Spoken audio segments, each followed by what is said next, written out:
Chapter 189. The two separated at the fork in the road. Dake returned to the dormitory and went to Claire's office with the gifts before nightfall. Sure enough, Claire was in the office, worrying about how to tidy things up. Her office wasn't messy, but there were a lot of books. Many of them were borrowed from the library, and they needed to be returned one by one. Some of them were bought from Travelers Street, and if they wanted to take them out of the academy, they needed to go through a review process. However, with Claire's status, she must have gotten permission from the principal of ARTI. Let me help. Dake put the gifts aside for the time being and began to roll up his sleeves to sort them out. Claire, who was still acting like an adult not long ago, couldn't help but blush. She sighed in her heart about the passing of time and didn't reject it. Half an hour later. The website was https://m. Vipkanchu. VIP Dake sorted out the books marked by the library. He summoned the Diru beast and had it carry the books to the library. Claire took the rest of the things and left the office. Although Dake came to the library less frequently, he was still familiar with every corner here. He had the Diru beast move the small mountain of books to the counter. Then, he explained the matter to Senior Panduola and they registered the books together. Every time Panduola finished registering a book, she would use her authority as an administrator to drive the magic circuit of the library and send the book back to its original place. As the books grew wings and flew away, the pile of books on the counter became shorter and shorter. Both sides had room to speak. Panduola exclaimed, "Are these the books that Professor Kate borrowed? She borrowed 1 or 2 books every day, and I didn't expect there to be so many. I really want to know if she has a special way of reading books." Dake said, "Maybe she is a sage." Panduola, "How is your fusion spell going?" Dake, "I did some fishing in class and made some progress, but it's still difficult." Panduola, "It's normal that it's difficult. The fusion curse is one of the hardest curses to overcome even in our 4th grade courses. It's already very rare for you to make such progress." Dake shrugged. "Maybe it's because my computing power is especially strong." He didn't learn advanced mathematics for nothing. Panduola was also curious. "I always feel that your arithmetic skills are better than mine. Did you come up with the vertical calculation method and the mnemonic table?" Dake, "It's just a small trick." After sorting out the books, Dake said goodbye to his senior and went straight to Claire's dormitory. However, as soon as he opened the door, he found that it was full of animals jumping around. Dake touched his forehead. He always felt that if Aunt Claire was unreliable, even Yvette would have to step aside. She had obviously opened the venue card for the zoo in the dormitory, but there were obviously too many animals that were released to unpack her luggage. The animals were doing everything they could to compete for her attention. There were even 2 monkeys that were tugging at the sleeves of a piece of clothing. Dake originally wanted to help unpack, but he didn't expect that there were already too many people inside. "Looks like I don't need help." Thus, he closed the door and wanted to run. "Don't!" Claire's cry for help came from inside. After most of the items were unpacked, the two went to the cafeteria to have a relatively sumptuous dinner. Dake let go of his appetite and gave Claire enough face despite the gluttony +1 prompt. "Eat more. You can only grow taller if you eat more." Claire kept putting food in his bowl, but she didn't eat much. Although it wasn't particularly obvious, Dake still felt that the feeling she gave off was decisively different from when she first came to the castle. She came like duckweed, but when she was about to leave, she had roots. It was a very hazy feeling. But in short, it was changing in a good direction. Dake wasn't so worried. After drinking and eating to their heart's content, they went their separate ways. Claire needed to hurry up and visit the professors of various subjects. Dake also had his own research to do. The winter night was cold, and the moon was bright and the stars were few.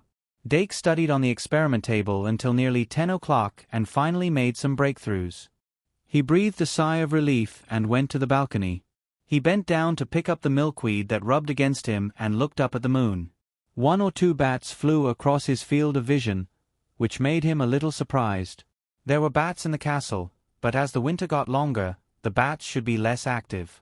But that was the habit of ordinary bats. There were also some special bats that didn't follow this rule of hibernation.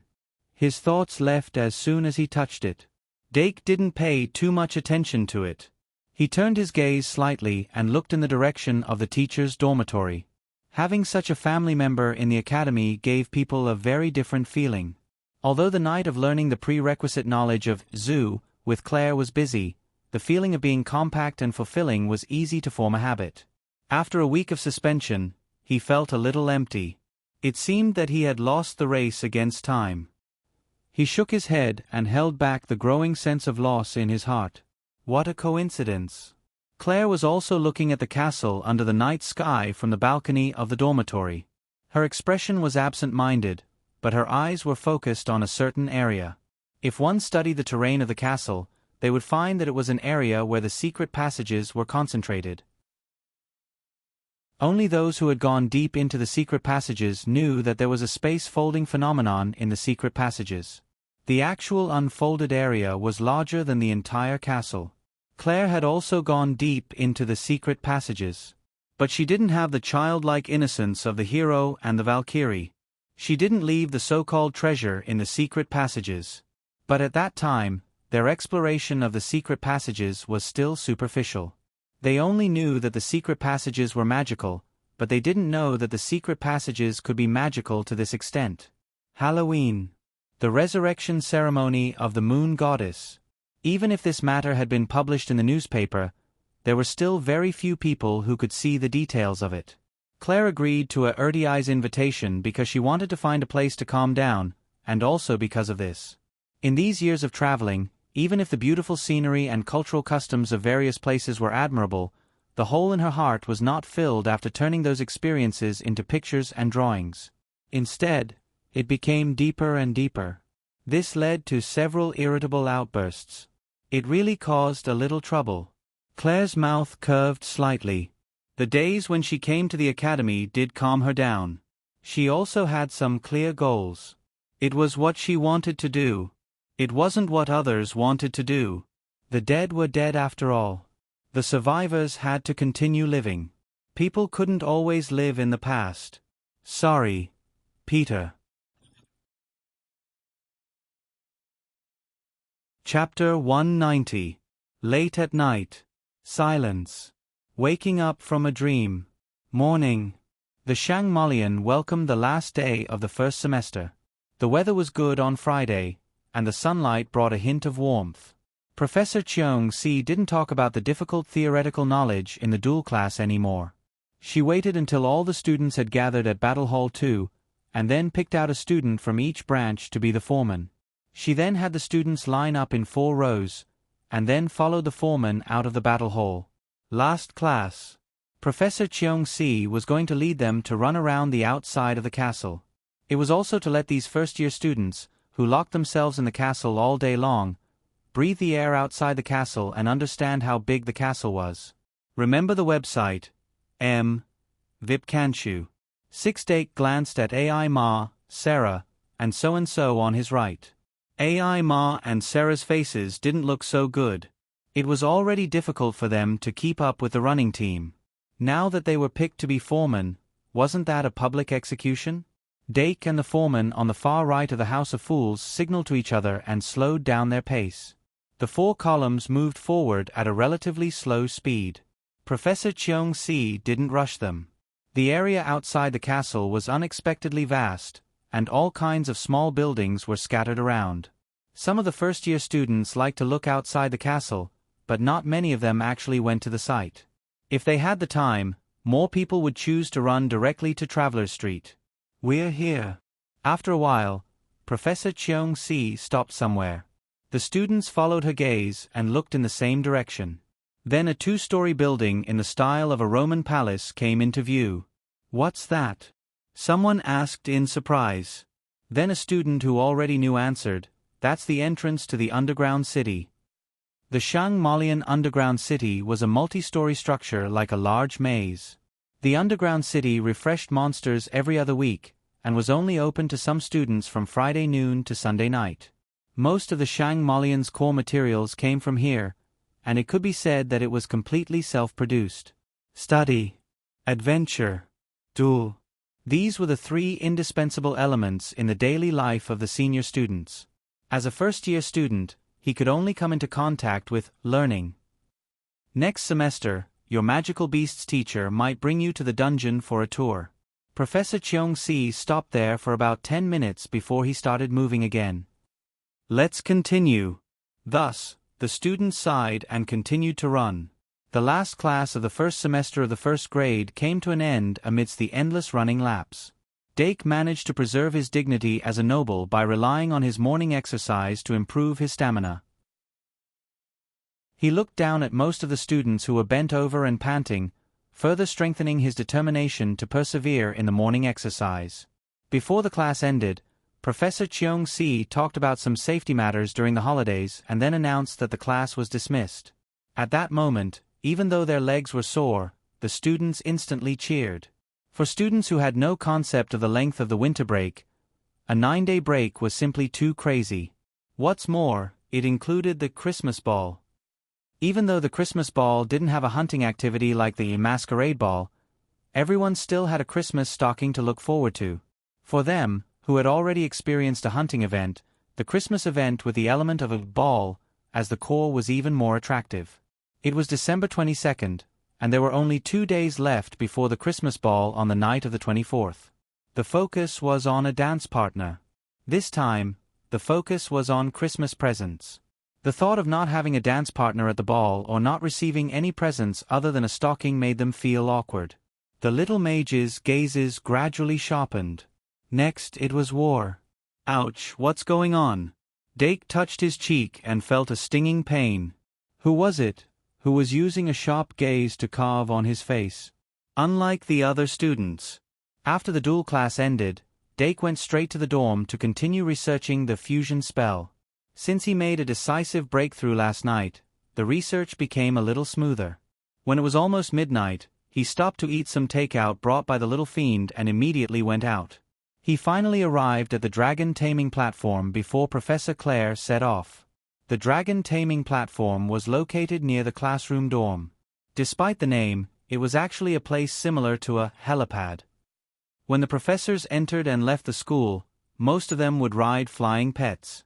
Most of the professors' pets were their own magic elves, and a small number of them were like Claire, who had tamed real magic beasts. Claire's wyvern was a sub-dragon species with thin dragon blood. It was originally the mount of a small leader in the Demon King's army, but it later became her trophy. When Dake arrived at the dragon taming platform, Claire was saying goodbye to a few familiar professors. Therefore, he didn't approach but stood a little further away and watched. After this farewell, the next time they met would probably be during the summer vacation. Dake was a little sad. Hey, Dake. Dake suddenly became alert. He saw Claire waving her hand vigorously. He quickly smiled, raised his arm, and waved vigorously. Auntie Claire, goodbye. A strong wind blew. Soaring dragon cloud. Claire put on her goggles and flew into the sky on her wyvern. Professor Shi Erfu, who came to see her off, used the key card in his hand to draw a circle, and a circular door appeared in the sky. Claire suddenly turned her head as she passed through the door, and her light brown hair fluttered in the wind, covering half of her face. Doc watched until her figure completely disappeared from his sight. Then, he took a small step back and turned to leave. Since it wasn't a life-and-death separation, there was no need to be too sad. Yvette was alone and needed companionship. With Claire's addition, the Duke's mansion would be warmer.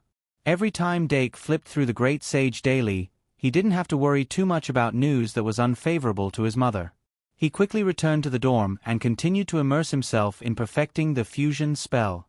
After another 2 hours, Dake finally came up with a fusion spell that looked decent. He drank a glass of apple juice to refresh himself, then quickly packed his things and went to the library. Panduola also had her own things to do, and this afternoon was the last chance before the Christmas ball. When he arrived at the library, Panduola said a few words to Ms. Bella beside her. She walked out of the counter under Ms. Bella's warm gaze and went to the laboratory with Dake. The corridor of the castle was still quiet. Dake curiously asked, "Senior, do you still have work?" Panduola shook her head. "I also have holidays, okay?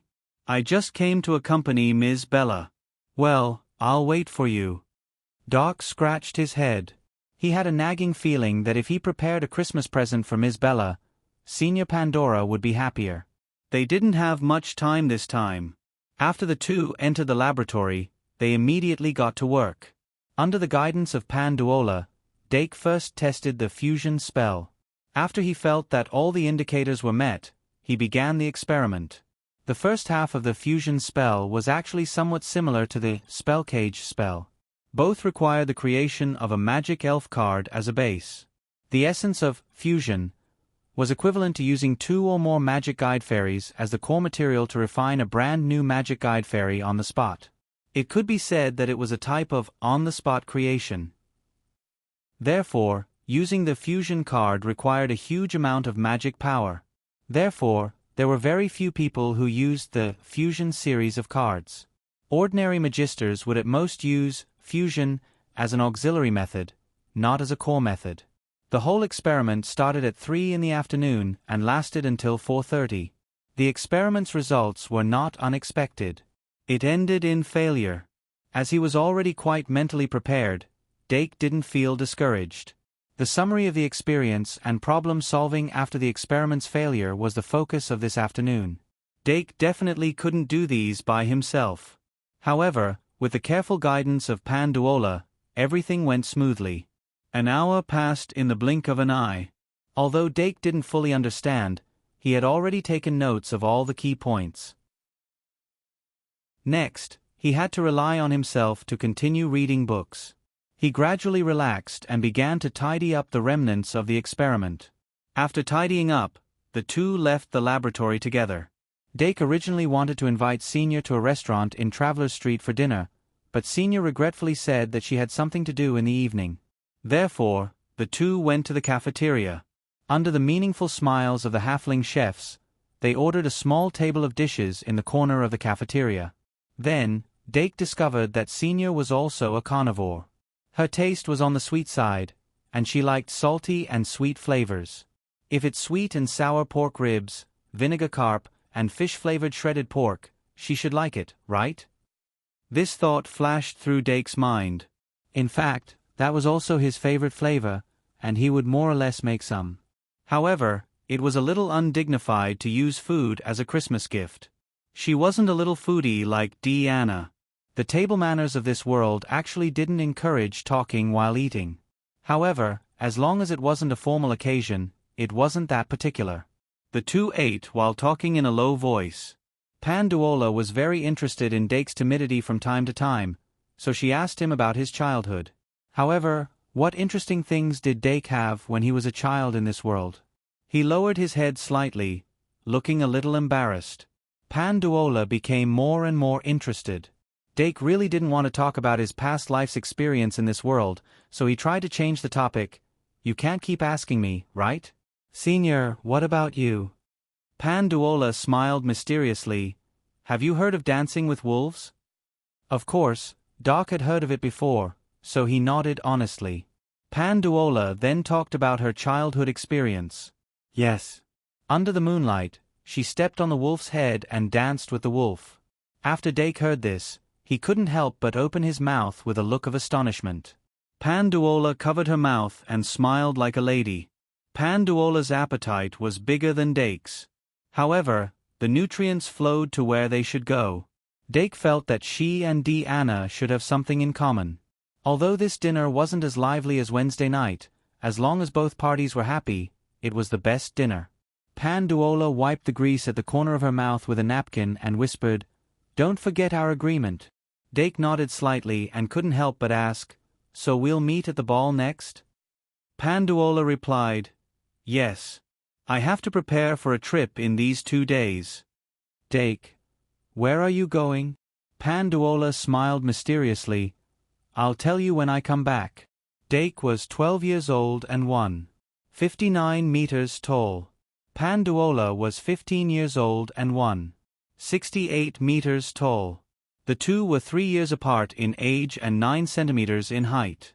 Dake had just started to develop and felt that it wouldn't be a problem to catch up. Although Pandora was considered tall among the girls, she was still in the puberty stage. Therefore, it was still unknown who would win and who would lose. They walked side by side and chatted about daily topics before parting at a fork in the road. They were both smiling. But not long after, Dake couldn't smile anymore. He realized that he still hadn't thought of a Christmas present. Instead, he was looking forward to what senior sister would give him. He shook his head. Dake pushed open the tower door of the aristocrat house. A gust of warm air immediately hit him in the face. After he entered, he quickly closed the door. He saw that the common lounge was full of people. On the first night of the long vacation, there were so many students in the 6 grades of the aristocrat house. Except for a few who chose to go home, they were either in Traveler's Street or in the common lounge. And there was a clear line between men and women. With the fireplace as the dividing line, the men's territory was near the door, and the women's territory was on the other side. Both sides defended their positions and eyed each other covetously. As soon as Dake entered, he saw a senior holding a letter and trying to break through the girls' formation. In the end, he fled back dejectedly amidst the laughter of the crowd. Not long after, a girl mustered up her courage and walked towards the boys' camp. She was welcomed by the boys. The difference in treatment between men and women was so obvious that it made people cry. However, the senior boy who received the girl's invitation politely rejected it. The girl grabbed the invitation and ran back while covering the corners of her eyes. "What's going on?" Dake looked at it for a while and didn't know whether to laugh or cry.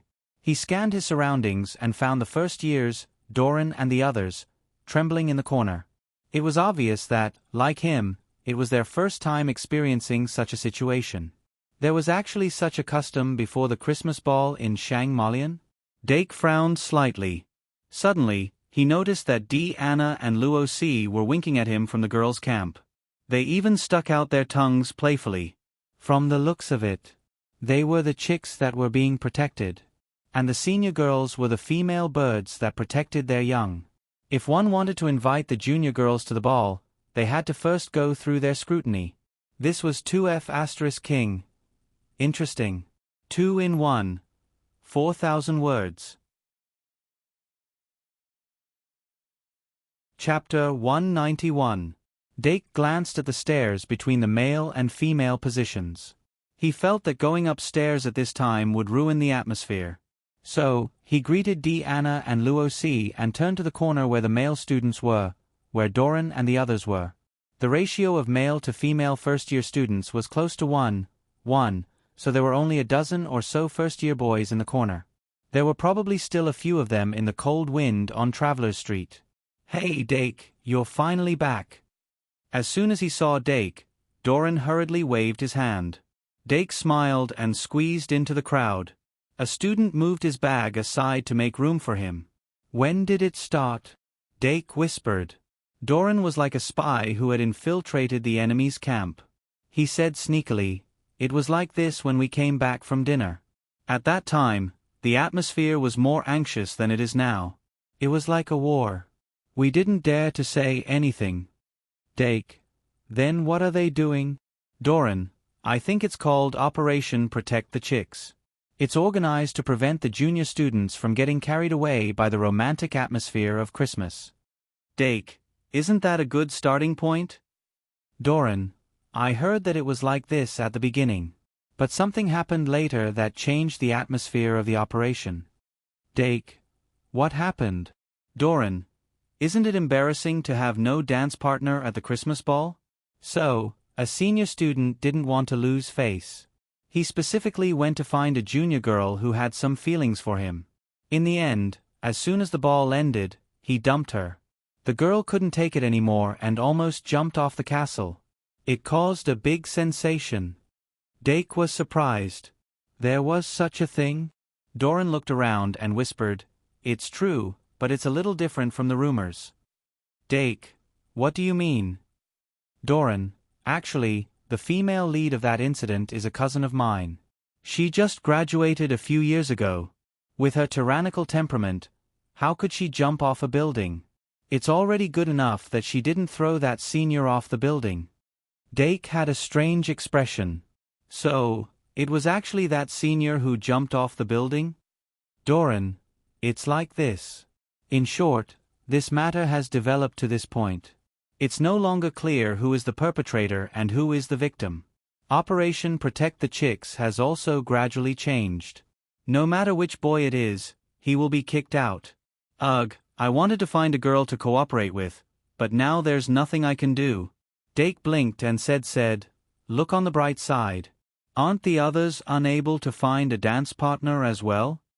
Doran, on the other hand, Doran immediately clapped his hands, said if no one has it, then it won't be embarrassing. Wonderful. Just as they were talking, a girl in the female camp stood up under the encouragement of a senior. The girl had a rare pink hairstyle, and her skin was fair and rosy, as if it was moist.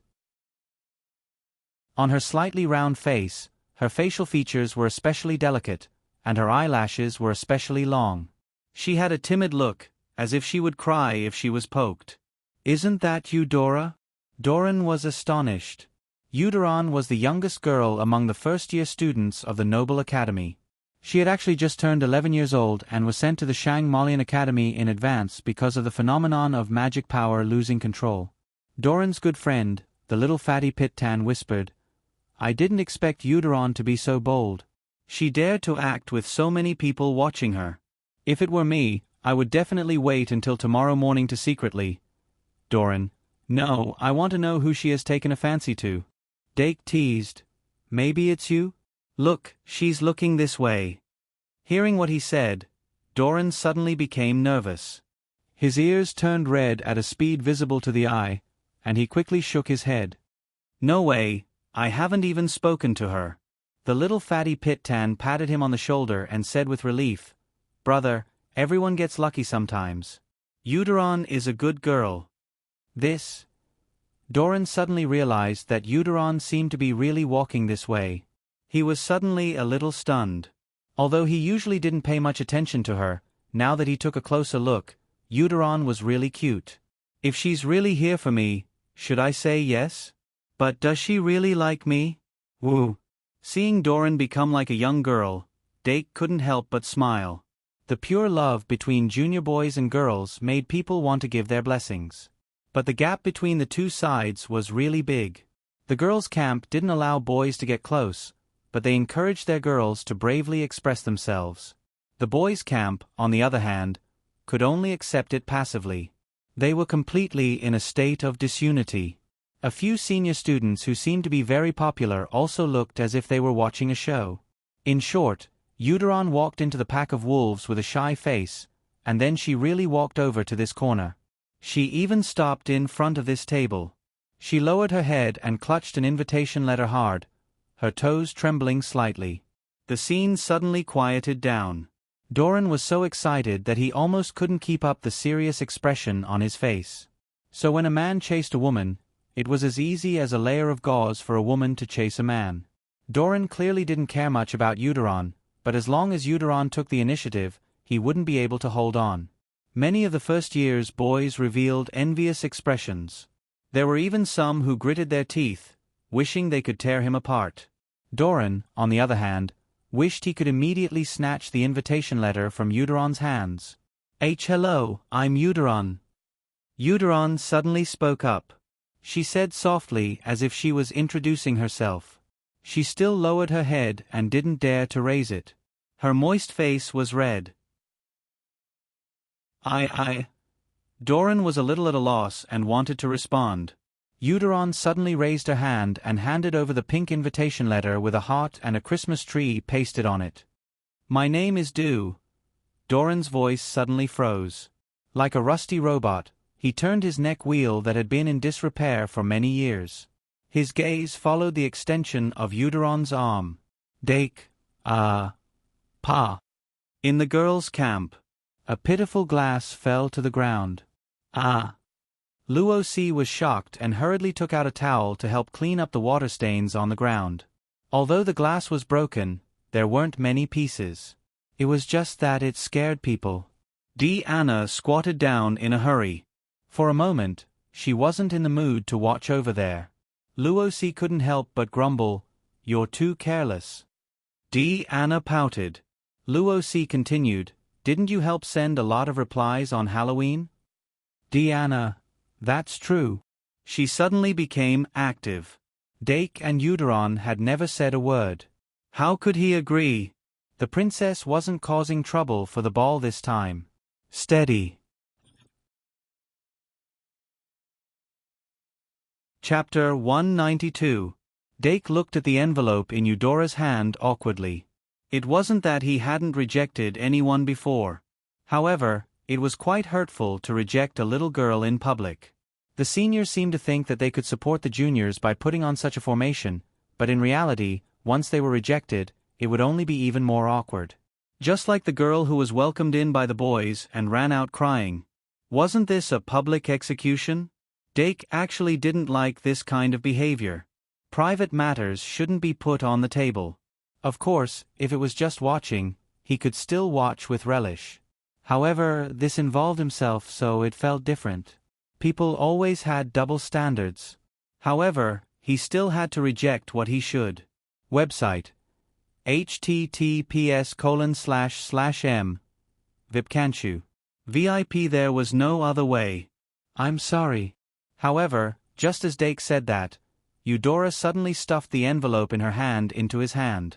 Then, she said forcefully, you don't have to apologize. As long as you can take a good look at my letter, it's fine. After saying that, she raised her head. Her eyes revealed a determination that was different from her soft appearance. Dake was slightly stunned and didn't open it on the spot. Eudora didn't rush him either. He said helplessly, I'll take a look. Eudora suddenly bowed and said, thank you. Then, the little girl with the pink doll head lowered her head again and turned to escape. Dake held the envelope in his hand and frowned slightly. This invitation, that was slightly different from what he had expected, attracted a lot of attention. However, because Dake had clearly rejected it, it didn't cause any topic in the end. Dake sat down again. Dolan, who was beside him, quickly regained his composure as if nothing had happened just now. He hid the awkwardness deep in his heart. Little fatty Pittan didn't have so many scruples. He poked his head out from behind Dolan and asked softly, Dake, could this be a confession letter? Dake put the envelope into his bag and frowned. Maybe. Whether it was an invitation letter or a confession letter, it didn't matter. Because the result was the same. Look. Luo Si nudged Diana's arm and pouted. Diana smiled. As expected, she rejected him, right? This action, which seemed interesting at first glance, but when you put yourself in his shoes, you would feel rather speechless, was still going on. Eudora was the first to deliver a letter to Dake, but she was by no means the last. Doran sat in the center seat, but he could only stare blankly as he watched Dake receive more and more dance invitations. It was as if all the first-year girls had discussed it and came up one after another to challenge the difficult missions. In the end, even the girl who came to deliver the letter was no longer nervous. Instead, she smiled and stuffed the letter into Dake's hands. Dake maintained the smile on his face, but his heart was gradually becoming numb. From the serious treatment of Eudora at the beginning to the swift rejection now, it had really gone through a process. Other than him, all the other first-year boys were lying on the ground like they were dead. Dolong asked weakly, Hey, Dake, how many times has it been? Dake. 16. Doran. How many are left? Dake. 2. Doran. There are a total of 18 first-year girls in the aristocratic academy. There are only 2 left, right? Diana displayed her smug mental arithmetic and snickered. Luo Si also smiled. Among this batch of aristocratic academy students, Dake Dimming stood out. As long as one's gaze accidentally shifted to him, it would be difficult to look away. He was like a black hole, absorbing all the light. Compared to him, the rest of the boys paled in comparison. For example, a boy like Doran, who was originally considered outstanding, couldn't receive any attention. This could only be said to be the sorrow of the times, the loss of morality, and the distortion of human nature. In a few years, when the girls' minds were more complete, they would probably look away from that dazzling halo. Luo Si glanced at the students beside her. At first, they still had some sense of competition, but now that everyone was rejected, they laughed and played with each other. After all, they had common hobbies, and had topics to talk about. The feeling was not so much falling in love with the same person, but rather pursuing the same idol. What made Luosi a little worried was that Eudora, who was the first to confess, she seemed to be different. At about 9 o'clock, this farce gradually dissipated. There were successes and failures. There were happy and sad. Dake carried 16 letters and returned to the dormitory with heavy steps. Behind him were the first-year boys' piercing gazes. It wasn't so exaggerated on Halloween. He rubbed his forehead and felt very tired. Fortunately, as soon as he opened the door, he saw the cute kitty grass at the door to greet him. He picked up the kitty grass and saw the milkmaid grass dozing at the door of the balcony. The kitty grass was still lying on the windowsill and squinting at the world. The kitty grass was still the best. Slurp. Dake rubbed his face hard against the kitty grass's cheek. He finally relaxed after sucking the kitty grass's nutrients. Then he summoned Kettle, squeezed a cup of apple juice, and finally began to read the 16 letters. First was Eudora's letter. He opened the pink envelope decorated with hearts and Christmas trees and took out the letter paper that emitted a faint fragrance. He slowly unfolded the folded letter paper. He first scanned it from top to bottom and then read it carefully. I know that you have never paid attention to me. Even though we are always in the same classroom, the distance between you and me is like walking from the beginning to the end of a muddy river. I don't expect to receive a response after one confession. After all, there is a big difference between us. I'm not good enough for you now, but I'll work hard to make myself more outstanding. You are like the eternal sun in my heart. Even in this winter, the cold can't dispel the warmth you emit. One day, I will also become the warmth in your heart and use the heat of my body to feed your light. I am yours, Dake. After reading the letter from beginning to end, Dake tried hard to recall the external impression Eudora gave people, but only a pink doll head appeared in his mind. So this is this child's personality? On the surface, this letter seemed to be quite progressive, but the dangerous aura between the lines was almost overflowing. It's too difficult for me. He had no choice but to put Eudora's letter in the upper left corner for the time being. Then, he picked up the next letter and continued to read. This second letter was finally a normal invitation to the ball, which made him slightly relieved. Out of courtesy, he would write a reply. Chapter 193. With the experience of Halloween, Dake was familiar with this kind of reply.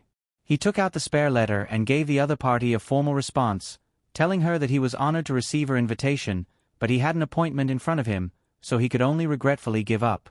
Then, there was the third letter, the fourth letter. There were also 1 or 2 confession letters from girls, but they were all very normal. Dake told them to focus on their studies.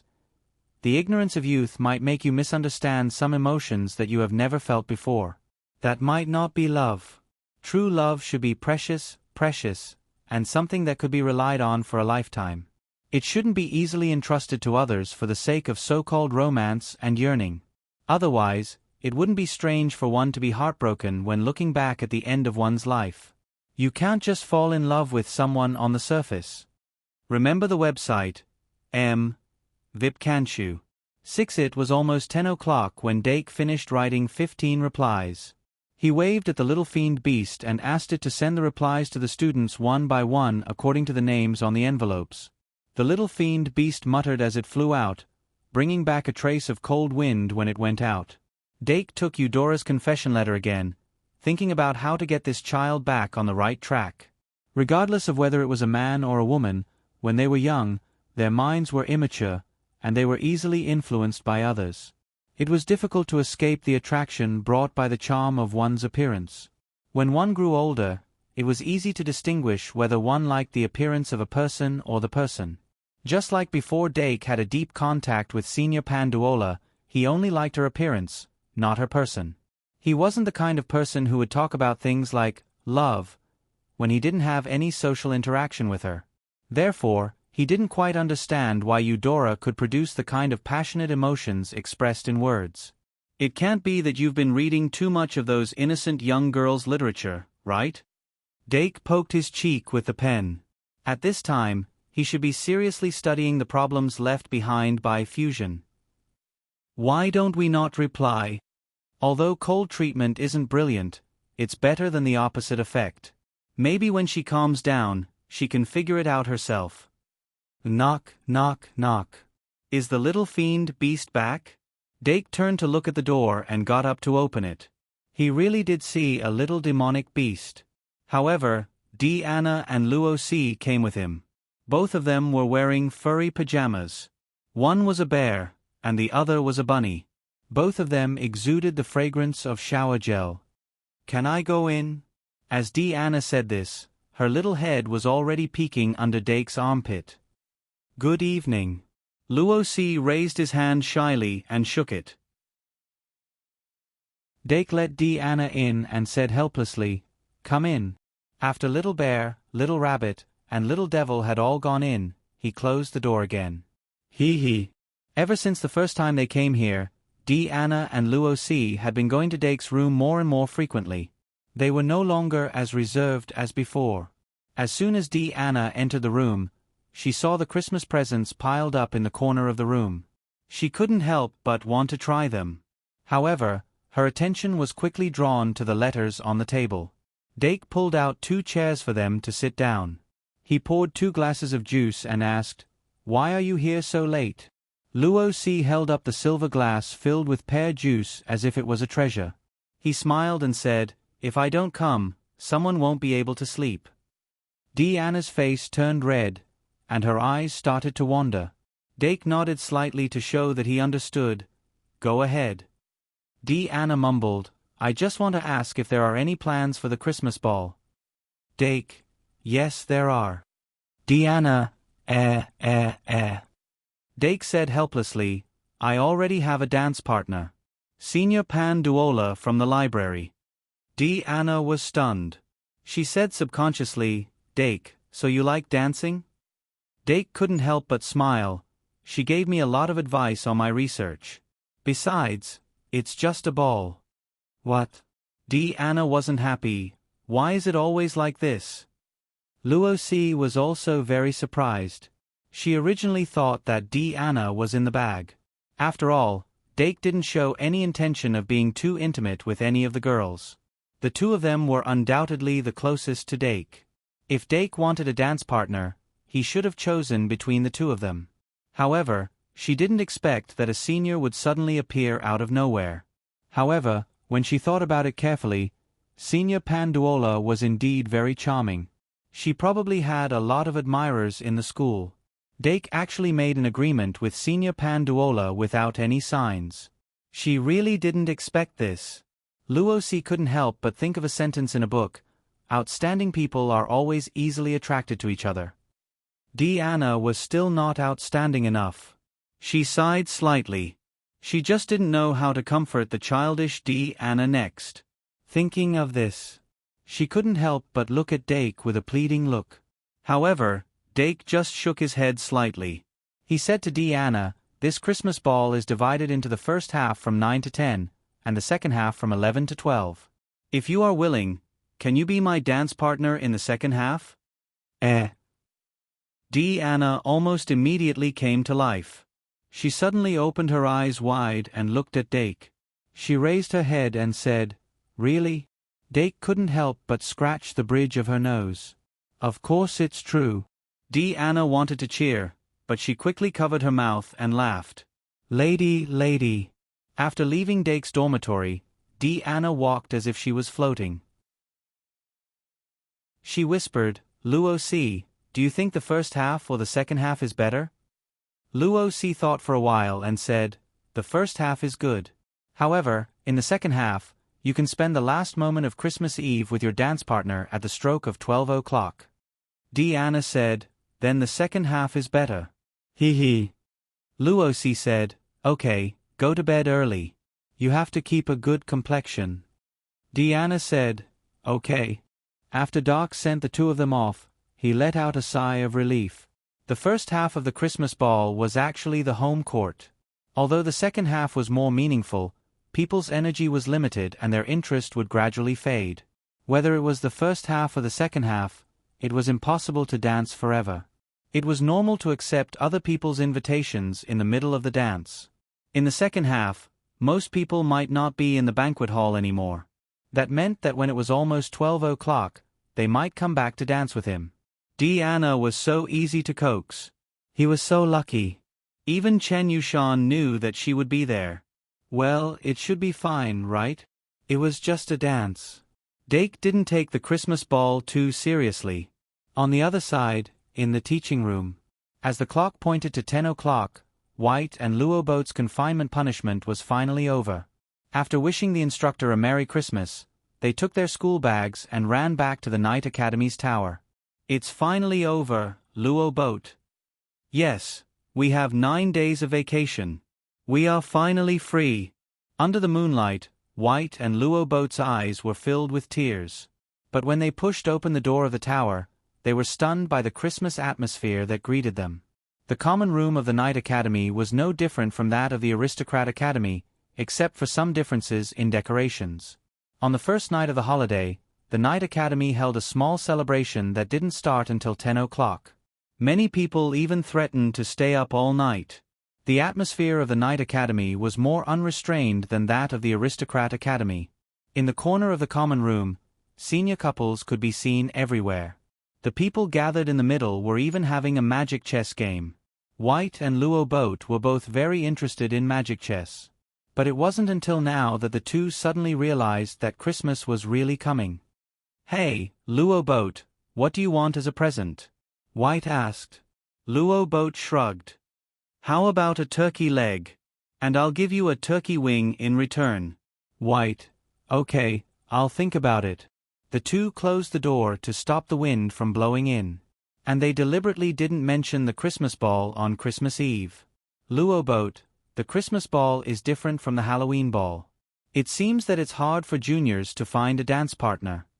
Hey, didn't you say you wouldn't mention it? White hurriedly changed the topic. Luo Boat, how about a game? I can't even remember the last time we played magic chess. Luo Boat gradually became excited. How can one game be enough? Let's fight until dawn. No matter what happened, everyone had their own way of living. White actually cared more about the Christmas ball than Luo Boat, but he was in a strange state of inferiority and didn't dare mention it at all. When he thought about the ball, he could only comfort himself that there would be plenty of time in the future, and there would be a chance next year. But this Christmas gift still had to be given. If he could use this opportunity to leave a good impression in front of his senior from Panduola, it would definitely be worth it. But how should he choose this gift? Forget it, let's play a game of magic chess first. The next morning.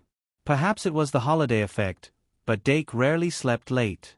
He picked up the cat grass that was licking his face and put it back in the sleeping basket. He yawned slightly and got out of bed. The winter sun shone through the gaps in the curtains and reflected mottled shadows on the floor. Dake opened the curtains and looked outside for a while. He didn't know what he was looking at, but he stood there in a daze for 2 minutes. Then, as if he suddenly woke up, he turned around and went to the bathroom. He washed his face, combed his face, and tidied his hair. A holiday should be a holiday. Dake didn't plan on solving all the problems from last semester during the holiday. He picked up a book called Claire's Weekly Travels, and sat on the deck chair on the balcony to read it. When the little devil placed bread, bacon, sausages, eggs, and milk on the stool next to him, he began to read and eat. This kind of life suits me. It wasn't until after breakfast that Doc put down a section of Claire's Weekly Travels, and picked up today's Great Sage Daily. It was only 2 days before Christmas. After the Holy Church announced that they would hold a large mass with the Holy Church's School of Mystics, the princess also announced that on Christmas Eve, she would personally pray for the people at the Hero Square in the royal capital.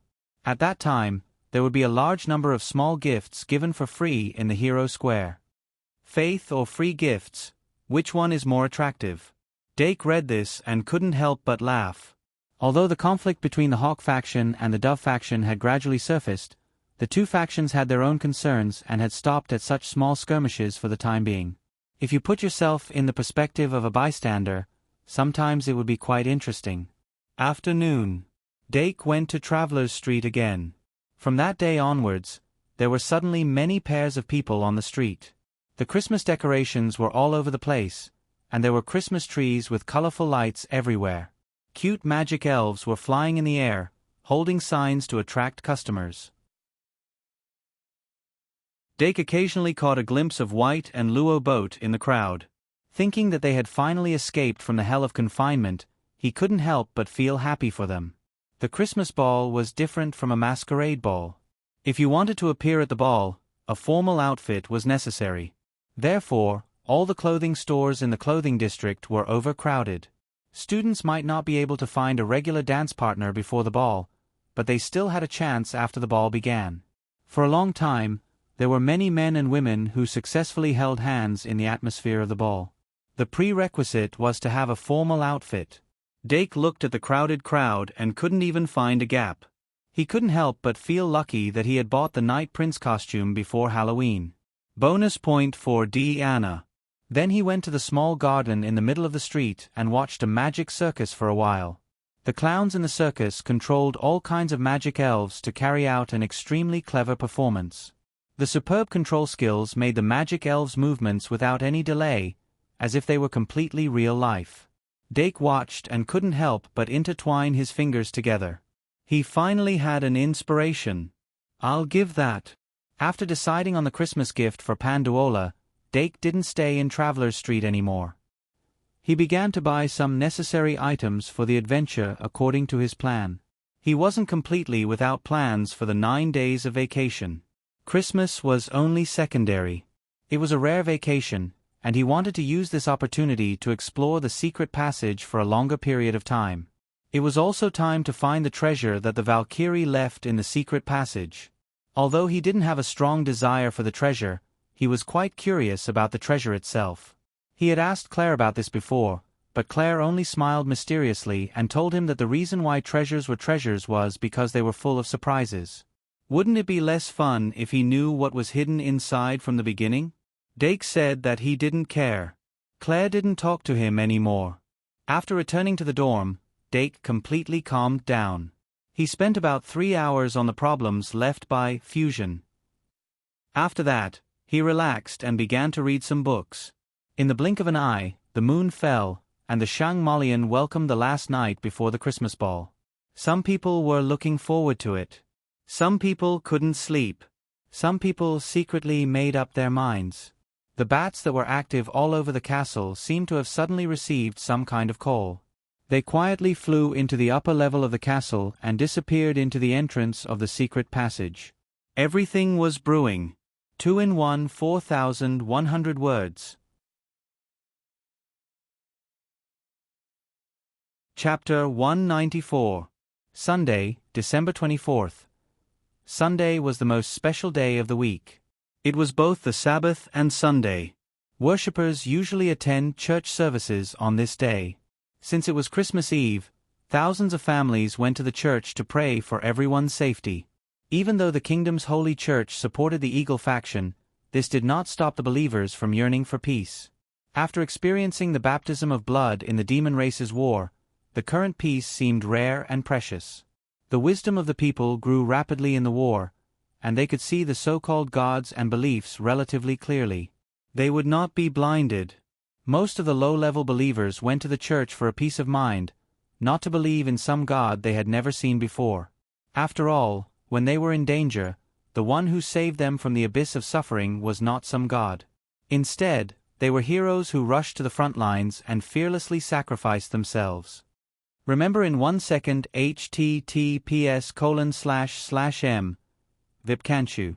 VIP. The Shangmalian Academy was the most famous production base for heroes, and the reverence it received had actually surpassed that of the saint. It was just that the Shangmalian Academy was not open to the public, and there were no churches set up in the various towns, so there was no place for people to worship.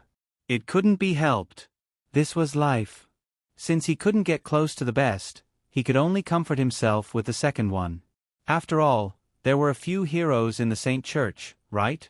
The Saintess of the Battlefield, who had inherited the title of Joan of Arc, was one of the more famous ones. Amidst the fragmented prayers, the kingdom ushered in a new day. It was the same for the Shang Molian. After finishing her daily prayers, Sister Carl Yen picked up a coat and draped it over her shoulders. The backlog of work over the past few days was finally completed yesterday. From today onwards, she would also have a holiday, if she was lucky enough. Unfortunately, according to the usual pattern, there would be a few loopholes every Christmas. So much so that she didn't dare to drink to her heart's content at the ball. However, she had come prepared for this year's Christmas ball. She had specially prepared a hangover recipe. As long as a dose of sobering medicine was administered, no matter how drunk one was, they would instantly sober up. Even if the price was double the drunkenness afterwards. She yawned and prepared to take advantage of her free time to go to Travelers Street and buy a few small gifts. She usually hid in the infirmary and didn't socialize much, but now she couldn't hide anymore. Teachers often exchange gifts with each other, especially the few professors who stayed in the academy. They were Professor Li Li, Professor Ka Zaya, and Professor Shi Erfu. They were all homeless people, so they had to huddle together to keep warm. Otherwise, how could they survive the cold winter? Speaking of those professors, Li Li was drunk again last night. He was lying on the sofa like a dead pig. He probably wouldn't be able to get up until the afternoon. Professor Ka Zayer and Professor Shi Erfu were busy preparing for the Christmas ball. Professor Shi Erfu was in charge of the specific arrangements for the ball, while Professor Ka Zayer was using the Holy Grail to make a one-time-use Christmas stocking. Come to think of it, Professor Ka Zayer was really pitiful. He was responsible for more than 80% of the ghosts on Halloween. The 1,000 socks for Christmas were all made by him. However, in Shangmolian, he only received the salary of an ordinary professor. Tragic.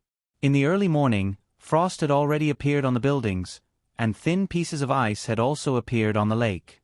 As the temperature of the sun gradually rose, the frost melted, and the Shangmolian Academy gradually regained its vitality. The students began to walk out of the tower one after another. All of his previous savings and preparations would be decided tonight. In the dormitory of the Aristocrat Academy, Dake was still reading Claire's Weekly Travels. This book was unexpectedly interesting. Although Aunt Claire was like that, her writing style was more humorous and relaxed. When she wrote the story, she drew pictures of every scenic spot. It could be said that she was very attentive. The process of reading this book was like following her footsteps and walking through thousands of mountains and rivers. It was hard to imagine that one could walk such a long journey alone. The relaxed and humorous writing couldn't hide the tiredness of the journey. Not to mention the dangers in the deep mountains and wild forests, and the ferocious bandits and thieves. Dake suddenly felt that he shouldn't have given her that bottle of Bahuang wine. Perhaps he should have bought her a whole set of cosmetics. Of course, Claire herself would definitely like that bottle of wine more. 48 hours passed in the blink of an eye. He didn't know if Claire was home yet. Perhaps tonight, on Christmas Eve, she would light a candle on the dining table and taste a bottle of hot red wine filled with the smell of blood on the battlefield with Arvette. Another afternoon passed. Dake packed up and prepared to go to battle. From the bottom of his heart, he liked this kind of youthful holiday atmosphere. However, if he had too much contact with it, sometimes he would get into a lot of trouble in interpersonal relationships. The entrance to the Christmas ball was at 7 p.m. The location of the ball was still the same hall during the division ceremony. The students would occasionally call it the Great Hall or Banquet Hall. Different from Halloween, because there were no masquerade activities, and most of the professors were no longer in school, the school was not strict about the time of the Christmas ball. If you wanted, you could even enter the Great Hall at 5 or 6 p.m. Tonight's ball didn't have a guest like the princess, but it was said that the magic circus that performed in Travelers Street was invited. Although the little magisters could also summon magic guiding fairies, the magic guiding fairies in the circus always gave people a refreshing feeling when they directed them to perform. At about 6:30 p.m., Dake had just changed into the Prince of Night costume when he heard a knock on the door. He pushed the black crow mask that was no longer useful to him to the corner of the table, then he straightened his collar and went to open the door. "Good evening, ladies." The moment he opened the door, he gave the most standard gentleman's salute. Anna at the door was slightly stunned, then she happily reached out her hand. "Good evening, Dake." Dark took her hand and tapped it on the palm of his hand that was wearing a black lace glove, causing her to giggle. Luo Si suddenly showed a look of disappointment. Only then did Dark raise his head and look at the two women who were dressed to the nines. As expected, Anna had changed into the Princess of Night costume. It was a black velvet princess dress that matched Dake's outfit very well. The skirt that was supported by the dress had a particularly fluffy feeling. The exaggerated decorations and cute frills of the dress were definitely not something that ordinary people could wear. Anna's silver hair was neatly combed. At first glance, it was obvious that it was Luo Si's handwriting. The expensive hair accessories on the side of her head made her look more dignified and noble, and less childish. The thin crystal high heels slightly made up for her height that was slightly shorter than her peers. Anna's personality was usually too outstanding, so people often forgot that her maternal bloodline came from the royal family. Although she was only a distant relative of the royal family, her soft silver hair still revealed an untouchable nobility. The 12-year-old Anna, after carefully dressing up, actually had the feeling of a beauty.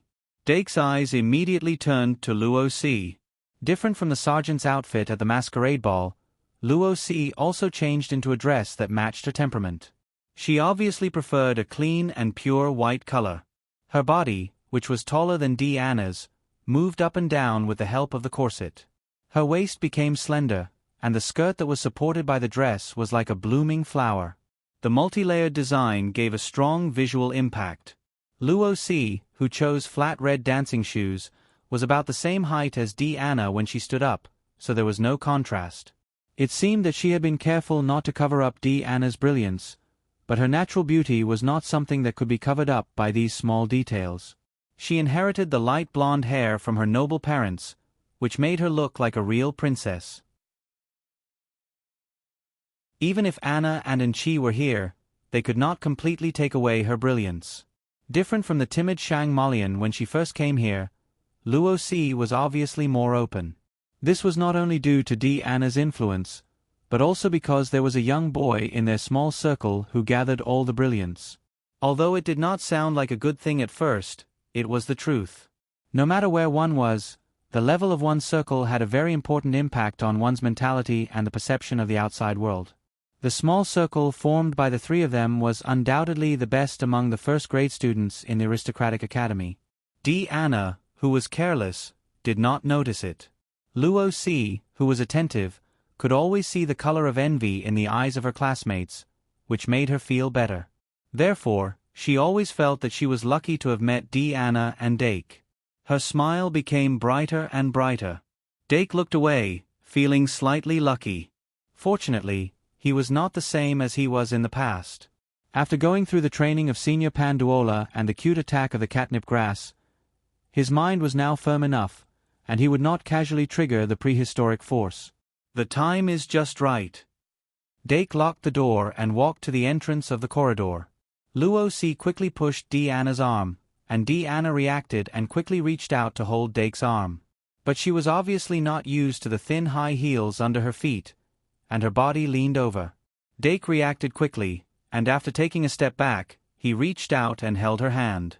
It was small, and it emitted heat. Anna blushed and smiled shyly.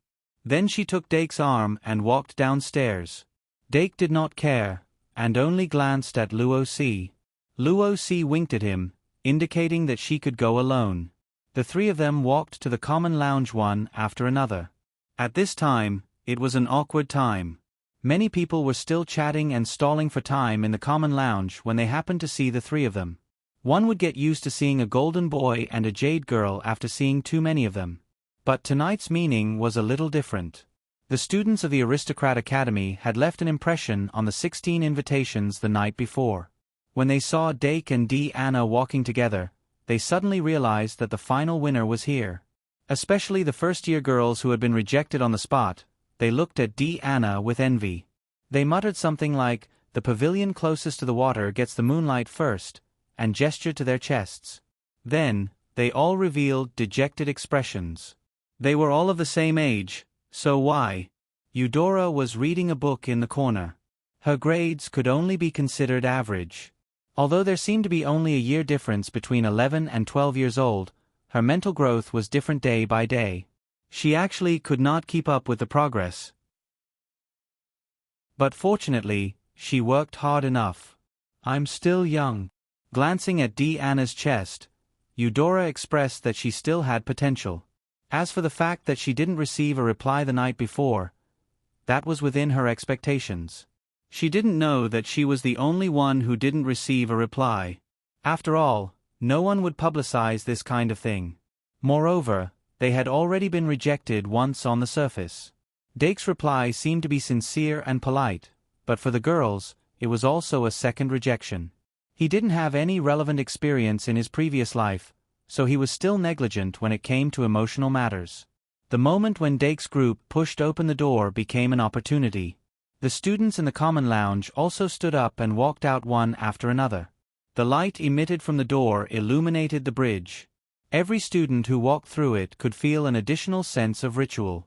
The Christmas ball had already begun in their hearts from here on. It would take about 5 minutes to walk from the tower of the Aristocrat Academy to the auditorium on the first floor if they walked slowly. Dake was very worried that Anna would accidentally fall, so he kept holding her hand. Outside the main entrance of the auditorium stood 2 glowing elks. They were both wearing cute Christmas hats on their heads. Dake followed the behavior of the senior in front of him and took off the Christmas hat of an elk. Sure enough, another Christmas hat spun down from the top of its head and landed steadily on the elk's head. This seemingly simple scene actually contained an extremely powerful technique. Dake sighed in his heart and put the Christmas hat on Anna's head. Then, he took off another one for himself and put it on. 2 first-year students wearing Christmas hats pushed open the door and entered. In an instant, the setting of the entire auditorium came into view. The 4 iconic long tables in the auditorium were still there. The long tables were covered with red tablecloths embroidered with Christmas trees, elks, and sleighs. Silver candlesticks floated above the long tables, but the candles were not lit yet. On the stage in front of them, there was a huge Christmas tree. Big and small gift boxes hung on the Christmas tree, as well as countless decorations. The most eye-catching decorations were a crown, a grimoire, a lance, and the Fool tarot card. These were the symbols of the 4 academies. They were the spirit of the academies. Glowing fairies danced around the Christmas tree and let out bell-like laughter. The atmosphere of the Christmas ball was overflowing. 2 in 1. 4,000 words. Chapter 195. According to the arrangement of grades, the senior students sat near the stage, while the first years could only sit at the back. There was a hierarchy between the top and the bottom. This was not just a microcosm of this era. Dake entered the auditorium and found a seat at the long table belonging to the aristocrats. He happily waited for the Christmas ball to begin.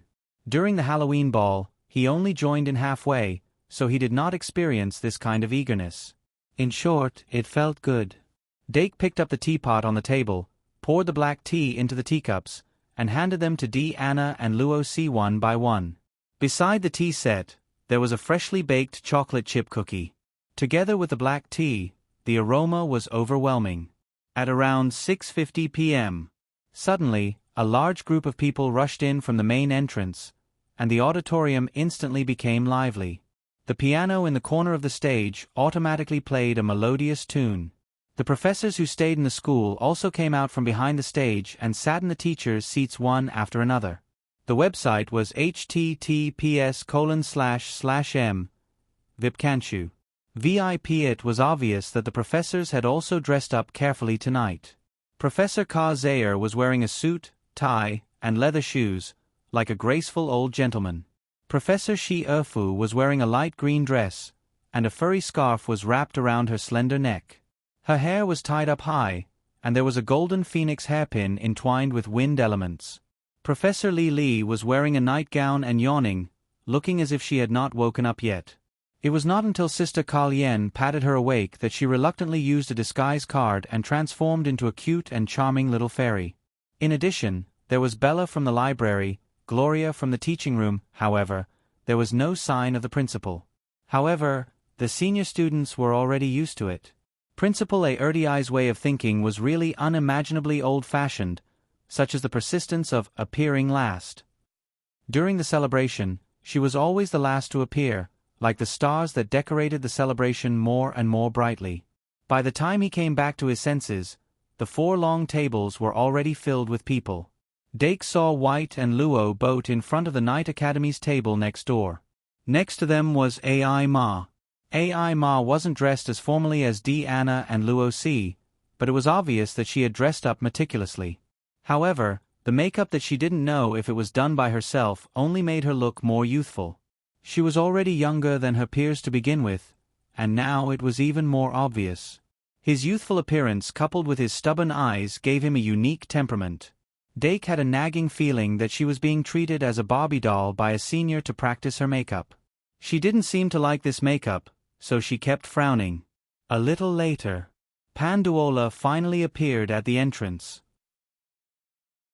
In a ball where everyone was dressed in formal attire, her white muslin dress didn't stand out. However, the exposed collar of her delicate collarbone and her protruding breasts caught people's eyes.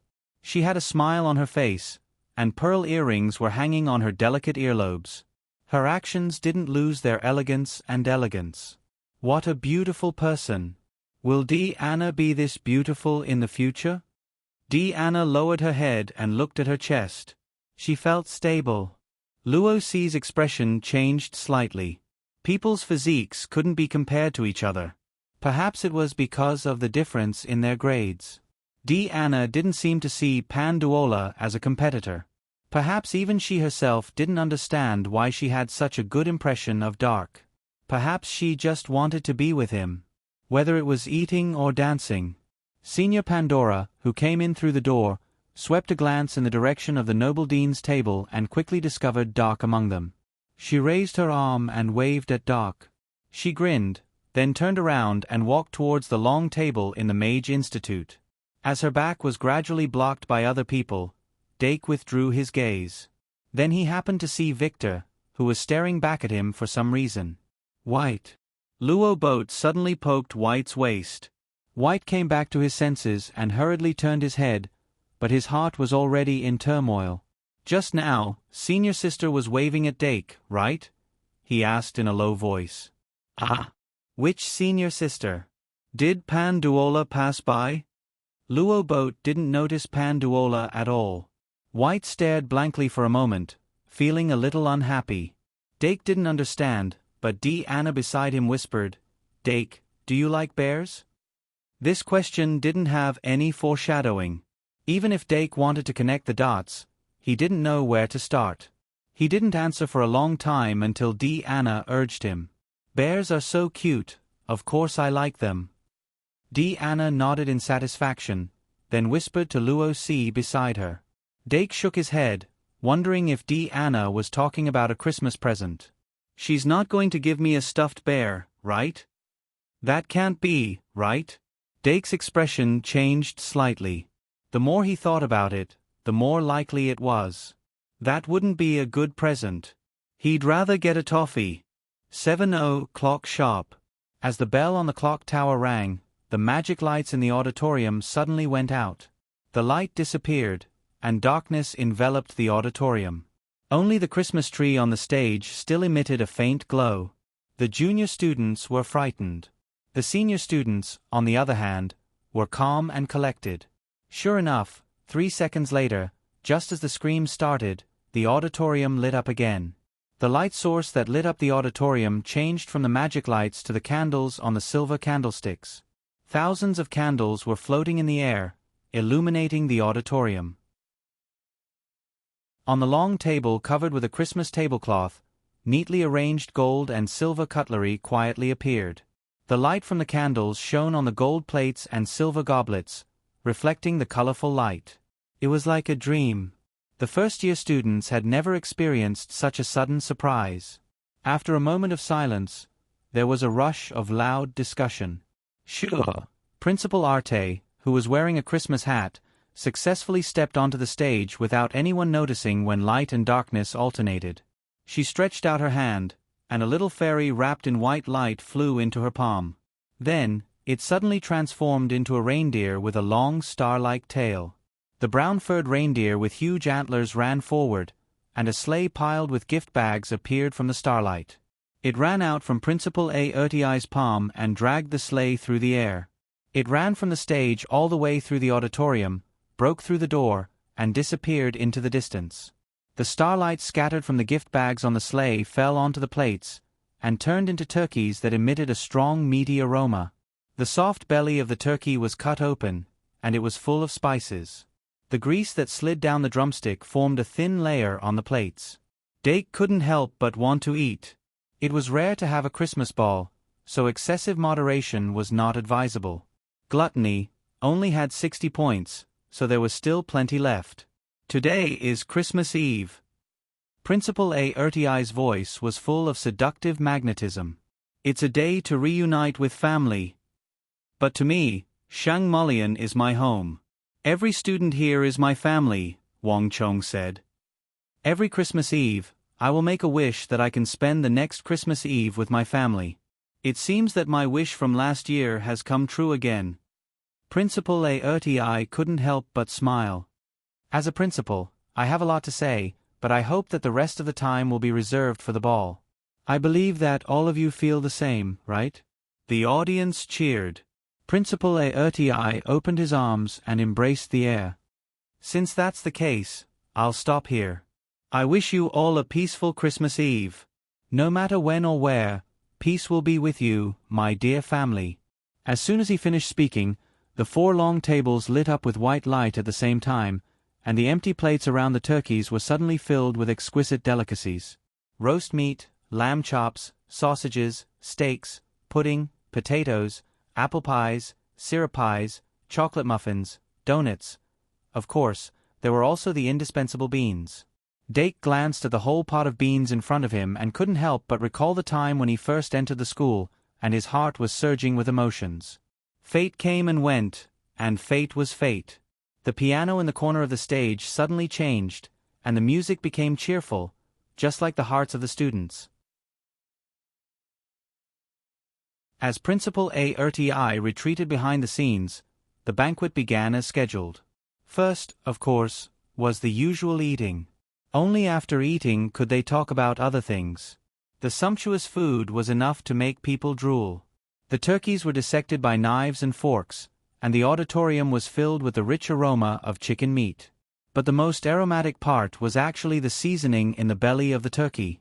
Dake didn't think too much and ate as much as he wanted. Gluttony did increase, but it wasn't much.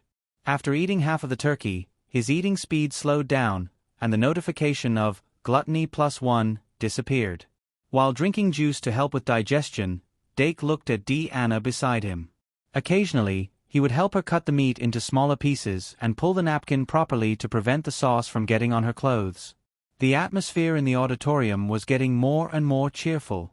At 7:30, a small magic elf suddenly appeared on the stage, flapping its wings. Then, a clown in a Christmas costume somersaulted into the auditorium, and it attracted a lot of cheers. The magic circus had begun. The entire half-hour magic show pushed the cheerful atmosphere to the extreme. Dake was immersed in such an atmosphere.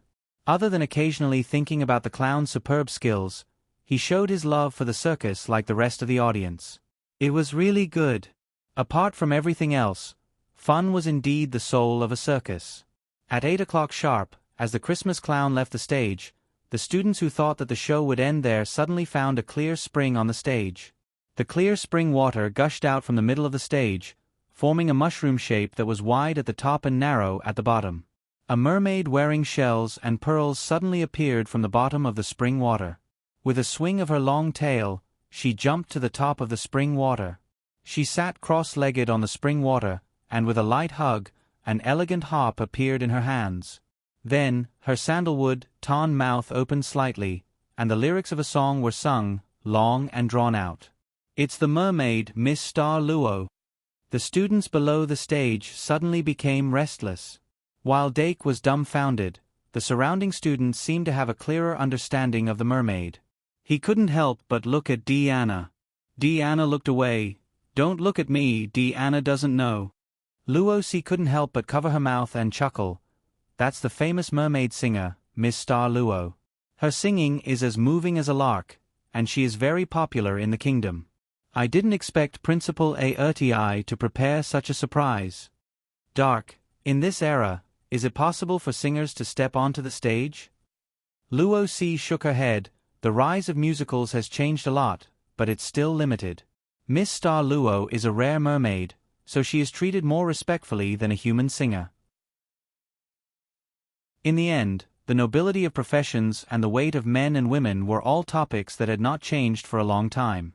In this era that was approaching the Renaissance, the status of artists had greatly increased, and the rights of women were gradually being protected. The vile slavery system was suppressed by a large number of objections, and workers received wages equal to the labor force. But it was still in the early stages. The mermaid singer wasn't the last surprise. She only sang a song on the stage, and a group of swan people with snow-white wings suddenly flew from the sky, as if angels had descended to earth. The ballet they were rehearsing, Swan Lake, was immediately performed. Princess Ojetta, who was picking flowers by the lake, was cast a vicious spell by the ferocious devil Rothbart and turned into a beautiful swan. Only when night fell, the princess could temporarily change back to human form. Only unswerving love could break the evil spell. Prince Siegfried, who was wandering around Swan Lake, happened to meet the princess who was in human form. The beast blood hidden deep in his heart boiled, and he fell in love at first sight. When the prince returned to the castle, he held a ball to choose the future queen. The devil asked his daughter, the Black Swan, to disguise herself as Ojetta to deceive the prince. When the prince and the Black Swan were dancing, Ojetta appeared at the window. She begged the prince to remember his promise to her, but the prince was distracted by the devil's spell. Under the devil's request, the prince made a vow of love to the Black Swan. The devil's plot succeeded, and Ojetta cried out in despair and left. Suddenly, lightning flashed and thunder roared, and the ballroom was in chaos. The prince came to his senses in despair, but it was too late. He had made another vow of love to someone else. The deceived prince rushed out to find the real Ojetta. Oh! The last scene. When the prince returned to Swan Lake, he was heartbroken. The devil created a snowstorm to stop the prince from looking for Ojetta. But the prince finally broke through the snowstorm and found Ojetta. However, infinite love and endless regret could not change the result of breaking the promise. The spell could not be broken, and the prince and the princess were destined to be separated. The devil showed his ferocious face at this time, and turned the princess and her companions into swans floating on the lake. The grieving prince and the queen embraced each other and jumped into the raging waves of the lake with the belief that they would rather die than love. In an instant, a miracle appeared. Justice defeated evil, and unswerving love defeated the evil devil. The magic was broken, the devil's den collapsed, the lake receded, and the swans were reborn. The prince and the princess bathed in the light of the rising sun, and their beautiful life began again. Although there were many tragic endings in Swan Lake, it was obvious that an unreasonable comedic ending had been chosen here. In the face of the so-called miracle, the powerful devil was defenseless. But no one cared about these loopholes in the logic. The swan's acting skills, thunder and lightning, the snowstorm, and the extremely shocking soundtrack created an incomparable sense of immersion. The audience had no extra time to think about the details. This song, Swan Lake, became the most praised program on Christmas Eve. As the prince and princess happily snuggled up to each other under the stage lights, the 9 o'clock clock quietly rang without anyone noticing. The opera ended, but the prince and the princess did not leave. Instead, they waltzed in the romantic and elegant music. Only then did the students come to their senses. The ball began. Anna watched Dake stand up. Dake could only give her an apologetic look. Luo-si hugged Anna's arm. Under the confused gaze of the surrounding students, Dake walked to the middle seat of the Magic Engineering School. White, who was excitedly chatting with Luo Boat about justice will prevail over evil, suddenly noticed Dake walking in front of him. His expression suddenly stiffened. An ominous premonition floated in his heart. His keen perception as a hero made him realize that things might be developing in a direction that was not favorable to him. He was always able to foresee danger in advance. Luo Boat, who was next to him, also saw Dake's figure and asked curiously, "Why is Dake walking over there? Isn't his dance partner Anna?" White stared at Dake's back and did not answer Luo Boat. Sitting in their seats, White was able to see a little of Pan Duola's back. This was originally something that made him happy. But now, it had a bad effect. He tilted his head and saw Pan Duola standing up from her seat. Then, she stretched out her slender, white, jade-like fingers to the blonde noble youth. Dake took her hand and lowered his head to kiss the back of her hand. The soft touch passed through the white lace and touched the bottom of their hearts. The surrounding fourth-year students of the Magic Engineering School were all shocked and frightened at the same time. Several male students who were eager to ask Pandora to dance with them saw the silver-ranked dragoness accept the first-year student's invitation. She revealed a rare, soul-stirring smile as she walked towards the wide stage to the beat of the music. Many people rubbed their eyes, as if they were dreaming. It was the fourth year. In the past 4 years, the Silver Dragon Princess, who was known as the Iron Wall of the Ball, had never been invited to dance with anyone. But now, she was so willing that she even took the initiative to walk side by side with someone and step onto the stage. Tonight was really a dream start. Dake held Panduola's hand and walked to the stage. Although he had expected this, he was still a little surprised by the stabbing pain on his back. Is this the so-called feeling of having a knife on my back? It's literally. But he didn't know that it wasn't just the boys who were stabbing him. There were also a few girls who were secretly encouraging themselves and preparing to take the initiative to ask him to dance when the ball started. Ai Ma put her hands on the table and used her palms to hold her round face. Through the gaps between people, she saw Anna sitting across from her. The two girls looked at each other for some reason.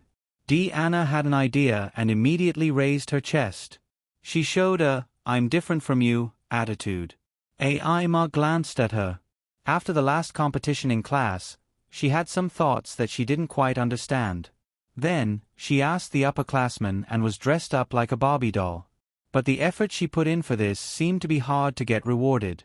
Behind her, in front of the dean's table, Sarah, who was flaunting her confidence, also died before she could win. Her hardcore supporter, Heidi, felt helpless. Her opponent was too strong. As the rhythm of the music changed, more and more couples who had agreed to dance with each other stood up from their seats. With graceful steps, they walked out of the area formed by 4 long tables and walked towards the crimson-carpeted stage. The Swan Princess and the Human Prince's waltz was so beautiful. Dake and Panduola looked at each other and smiled. They also tiptoed on the stage. The romantic atmosphere of the Christmas ball gradually became more and more intense. Cute little elves shuttled through the crowd and became the best decorations for the ball. The number of people dancing on the stage gradually increased. Gorgeous fireworks bloomed in the sky above their heads one after another. Panduola blinked and approached Dake with dance steps. Dake was forced to step back by her snow-white gaze. The senior sister retracted her toes happily. Dake leaned forward and synchronized with the dance steps. The two spun in a circle and switched positions. The background in their field of vision changed. Dake suddenly noticed Professor Li drinking wine at the teacher's table. He wondered if he should give him the Christmas gift tonight or wait until tomorrow. And Professor Shi Erfu's bottle of wine. Ouch. Dake subconsciously retracted his feet from the sharp pain in his toes. He then noticed Chen Yushan's raised eyebrows. He quickly collected his thoughts and focused on the circle dance. Senior Pandora took advantage of the situation to lean forward and whisper in his ear, "You're right. Do you know how impolite it is to be distracted while dancing with a lady?" Nirvana +1. Dake's ears and eyes turned red. Panduola's eyes flashed with excitement. However, she suddenly felt a strong force on her arm and her whole body was pulled to the side. She then turned around and fell into Dake's arms in a half-lying position. Dake lowered his head and looked down at Chen Yushan's face. Her slightly powdered face was white with a hint of red. Her long eyelashes exuded a faint seduction. Her bright red lips could make people feel hungry. The small heart-shaped silver scales under the corner of her eyes reflected the stage lights. There was a hint of confusion. 3 in 1, 6,000 words, 3 chapters at a time. Chapter 196. Their gazes intertwined for 12.6 seconds. As the atmosphere became more and more ambiguous, Panduola suddenly exerted her strength and turned around to suppress Dake. The positions of the two sides suddenly changed. Seeing Dake's eyes flash with a trace of surprise, Panduola couldn't help but tease him. In front of Panduola, who could step on a wolf's head and dance under the moon at a very young age, Dake, who skipped the Valkyrie's strength training, couldn't resist at all. Only now did Dake realize that he was just a little lamb exposed to the wolf's mouth. However, he blinked and took the opportunity to turn around and escape from the wolf's mouth. Sure enough, Panduola cooperated. Under his lead, she stepped forward and caught up. Then, with a tap of her toes, she turned 360 degrees and weakly fell down again. Dake reached out and grabbed her waist. The lower edge of her chest entered his field of vision, showing her expanding vitality. Remember the URL. Vipkanshu. VIP. The music suddenly stopped. Panduola rolled along Dake's arm and suddenly stood up with her body pressed against his chest. The song ended. When Dake and Panduola walked off the stage side by side, the tableware on the 4 long tables had been cleared and replaced with brand new drinks and pastries. There was no longer a seating arrangement for the Christmas ball. Everyone could move around freely. Panduola seemed to be satisfied with the interaction of the song. She slightly lifted her skirt and walked out of the auditorium with Dake. The two tacitly didn't say anything. It wasn't until they went around a wall and couldn't see the lights of the ball anymore that they sat down on a stone bench. Panduola looked up at the Christmas night sky.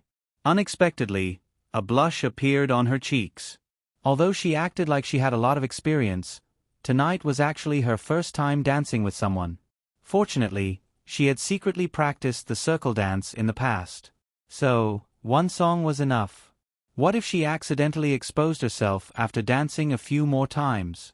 It wasn't easy for him to maintain his image. After a while, she said, "Thank you.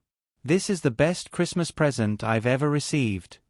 Dake was slightly taken aback, as if he didn't expect this to be the first thing he said after coming out. But then he smiled and said, "This is not a Christmas present. Panduola, in my heart, this is it." "All right." Dake looked at the night sky helplessly. Perhaps all outstanding people had their own stubborn sides. It was unknown where the moon was hidden tonight. The sky was clear as if it had been washed clean. Only fragments of starlight shone down. The two of them chatted quietly for a while before Dake asked curiously, "Senior, are you going out tomorrow?" Panduola shook his head. "Tonight." Dake was a little surprised. "In such a hurry?" Panduola smiled and said, "It's a bit far away. Maybe I'll need to apply for leave when school starts." Dake, "I see." Then the Christmas present that he originally wanted to give after midnight would have to be brought forward. He thought for a while and got up.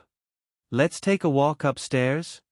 Panduola turned her head and saw that there were already people appearing one after another. This place was no longer hidden. She got up as well. The two of them chatted as they went up the stairs. Then, they came to the window on the 3rd floor of the castle. After coming here several times, Dake found that this was indeed a good view. Lying on the windowsill, he could not only see the night sky and the clock tower, but also the external bridge where a lot of things had happened. He clapped his hands and asked, "Can you summon your familiar?" Although Panduola didn't understand, she still took out her school card and summoned her familiar. Her familiar, which was the little dragon with wings, was called a young winged dragon. It was a type of winged dragon that would never grow up. Dake picked up the familiar, which was as big as the little demon beast, and raised it high. Although the young winged dragon flapped its wings happily, it was only the reaction of a familiar. Under normal circumstances, a familiar only had an intelligence level of 2.5, which was half a level higher than a magic fairy. They belonged to the mid-range simulacrum, and like a normal golem, they didn't have a complete and independent thinking circuit. So at first glance, they seemed to be alive, but as long as one interacted with them for a long time, they would realize that they were just artificial creatures. "Can you turn around?" Dake looked at Panduola and asked again. Panduola looked more and more confused, but because of her trust in Dake, she still turned around. Dake pursed his lips slightly and took out Pride Eye from the card bag he carried with him.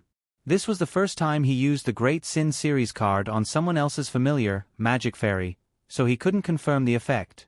According to the original plan, if the effect wasn't satisfactory, he would change the Christmas present. So at this time, he didn't mention the word Christmas present to Panduola. Fortunately, Panduola was cooperative enough, which also saved him a lot of effort.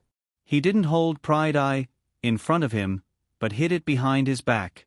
The Magister had a sense for the magic cards he personally made. As long as he injected a trace of magic power, he would be able to distinguish the type of magic card in an instant when he received feedback. He began to chant the usual summoning spell. 4 seconds later, a dark golden ball of light drilled out of Pride Eye and slowly floated toward the young winged dragon he was holding with his other hand. The young winged dragon looked at the ball of light with wide eyes, without any sense of danger. Until the ball of light drilled into its head, it seemed to have short-circuited and suddenly stopped reacting. Then, it suddenly opened its eyes, and a dark golden light bloomed from its eyes. Its slightly stiff facial expression suddenly came to life. Almost in the next moment, it bit Dake's finger. Hiss! Dake felt a sharp pain and quickly let go. The young winged dragon abruptly flew to a high place and cried out, "Ee-ya-ya." Panduola finally couldn't help but ask, "Can you turn around?" Dake stuffed Pride Eye back into the card bag and said, "Yes." Panduola got the permission and immediately turned around. The young winged dragon that was bossing Dark around suddenly felt a terrifying pressure that seemed to be able to crush it into mud in an instant. That was the suppression of the biological level. It was the absolute dominance of the superior over the inferior. At this moment, the pride provided by Pride Eye could no longer support it to continue holding its head high. It suddenly retracted its tail, turned its head shakily like a tiny lizard, and faced its master. But it was such a humble, but real reaction that made Panduola's brows turn from cloudy to clear in an instant. No one understood the demonic spirit better than the master of the demonic spirit. She almost immediately felt the change in the young winged dragon. It was a change that she had often dreamt of when she first summoned her familiar. The cute young winged dragon turned from a demonic spirit into a real creature and became her first family, accompanying her day after day. But as her knowledge of magic became richer, she gradually understood that it was impossible. A demonic spirit was a demonic spirit after all. Not a family. The intelligence level of a demonic spirit seemed to be half a level higher than that of a magic elf, but that was almost the limit. It was impossible to break through in terms of hardware. Mental magi could form a bond with magic elves, but they couldn't form a bond with a demonic spirit. This made her life very difficult during that time. It wasn't until Ms. Bella noticed that her condition wasn't right and took the initiative to contact her that she was lucky enough to find her first family. But now, the dream from 3 years ago seemed to have come true in front of her. She blinked and showed a rare cute expression. Roar! The young winged dragon's last arrogance made it spit out a flame-like dragon breath into the sky. It seemed to want to declare its nobility through this performance. But as the flames scattered like fireworks, its nobility was still incomprehensible. Panduola saw that the demonic spirit, which theoretically had no attack power at all, actually used a skill. At this moment, she suddenly understood the reason why Dake made the curse cage. Maybe I also need a curse cage? Panduola was always used to hiding her overly intense emotions in the bottom of her heart, but she was really excited at this moment. She had just received the best Christmas present. In the blink of an eye, she had broken the record again. She couldn't help but look at Dake. How many surprises would this first-year junior bring her before she would stop? As the surface effect of Pride Eye faded, the young winged dragon finally returned to normal. But its intelligence had been awakened, and it had a complete self-consciousness. Panduola teased the young winged dragon lovingly, using her slender fingers to tease its pink tongue. Her mood was extremely happy. If Dake confessed to her now, she might be happy and say yes. Right, I have to give him a gift in return. Panduola racked her brain to think. Although the Christmas present she originally prepared was very thoughtful, compared to Dake's surprise, it was completely not enough. Or I'll give that. She quickly had an idea. Dake, turn around. Ah! Dake didn't expect it to be his turn so soon. He simply turned around and leaned on the windowsill to look down. The external bridge, as far as the eye could see, was indeed a sacred place for dating. In just a short while, there were already 2 pairs of men and women on the bridge. They were one-on-one, and neither of them interfered. They were all whispering and full of affection. Dake looked and thought of the Marine Order that he hadn't seen for a long time. He wondered if those people had recovered. There were a total of 16 people in the Marine Order. Except for Mr. Hai Xing, who was expelled, the other 15 people were still in school. The school didn't announce their identities, and they were also regarded as victims in the public announcement. In fact, it was the same. They were more or less brainwashed by the moon goddess statue. Otherwise, they wouldn't have done those things. After the whole incident was over, the remaining 15 members of the Marine Order returned to their normal school life. Dake also saw the squid, Sea Keet, more than once. Sea Keet was no longer as gloomy as before. Apart from avoiding him when he saw him, his communication with the other students in the same grade was quite smooth. However, Dake didn't know that the Marine Order hadn't been disbanded. The 15 members were still secretly communicating with each other. But in nature, they had changed from a conspiratorial order to a society-like organization. They gathered once a week to complain to each other and relieve their stress. Professor Shi Erfu secretly observed them. After confirming that they weren't harmful, he let them go. Okay. Panduola's clear voice came from behind him. Dake guessed what kind of surprise it would be, and slowly turned around.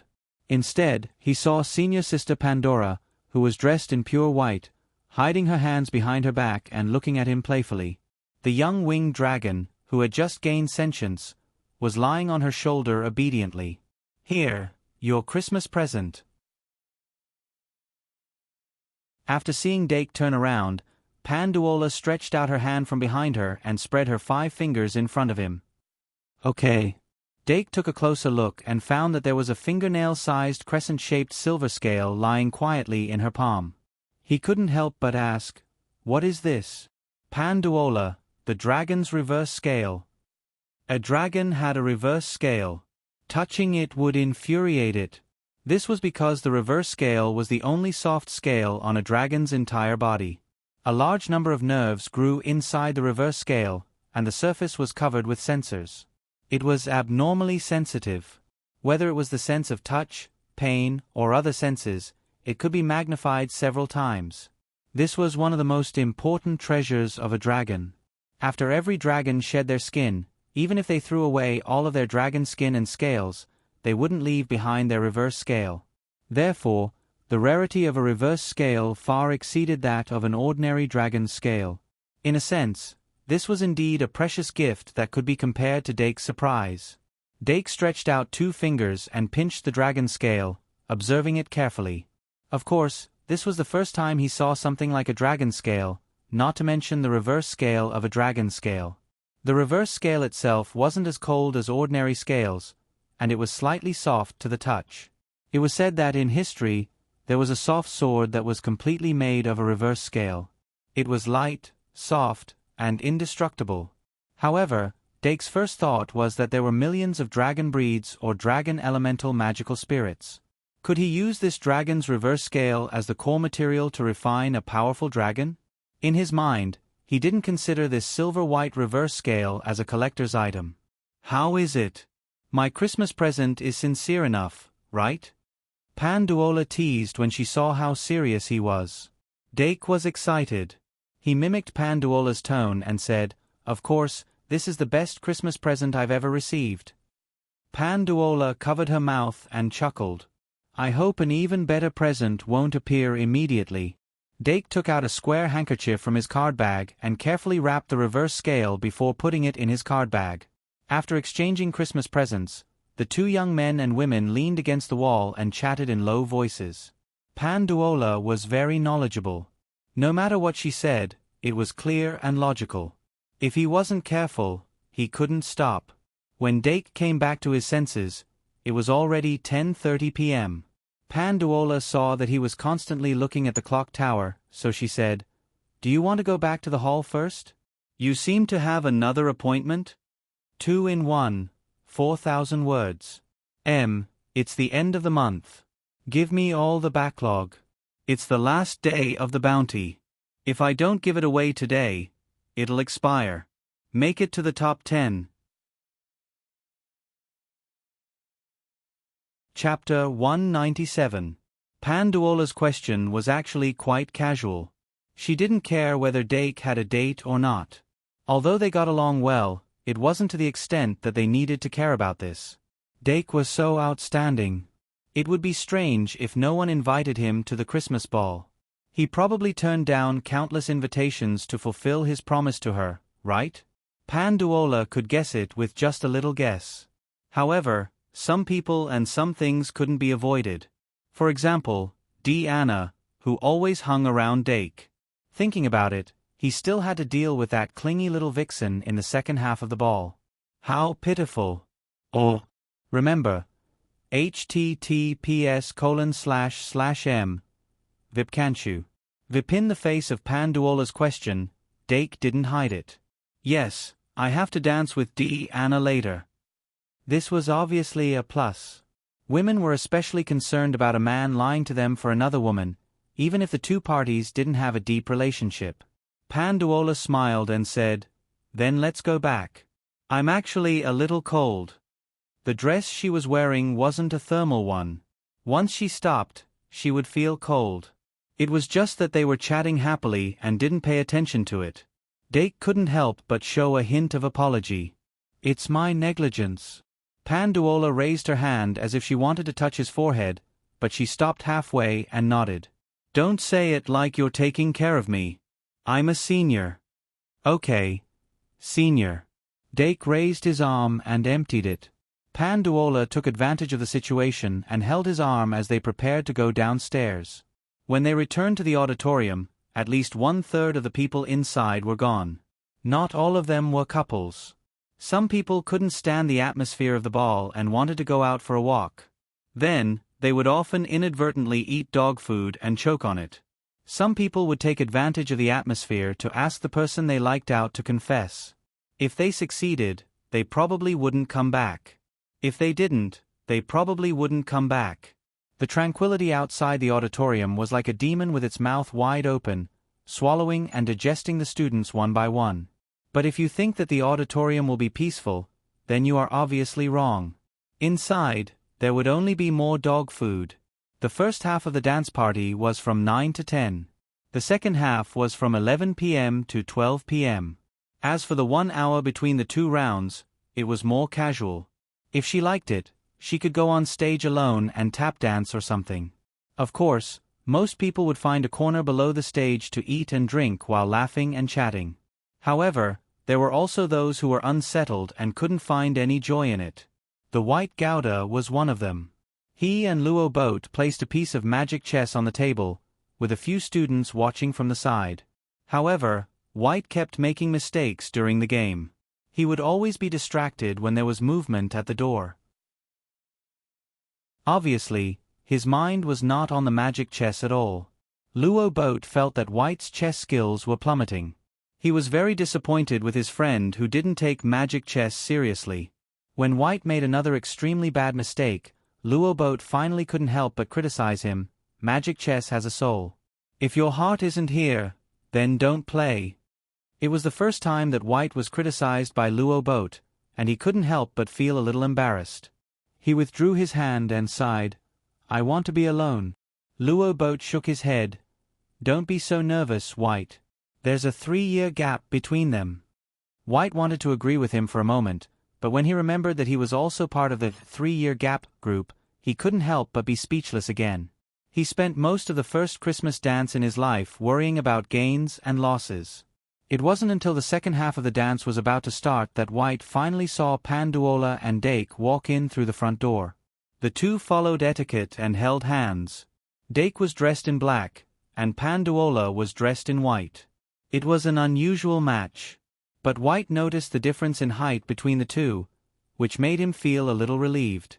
He had heard more than once that girls didn't like boys who were shorter than them. Maybe the relationship between Panduola and Dake was slightly different from what he thought? Just like Luo Boat said, I shouldn't keep thinking about the worst. White patted his cheeks to wake himself up. Then he saw Dake and Panduola find Deanna and Luo C.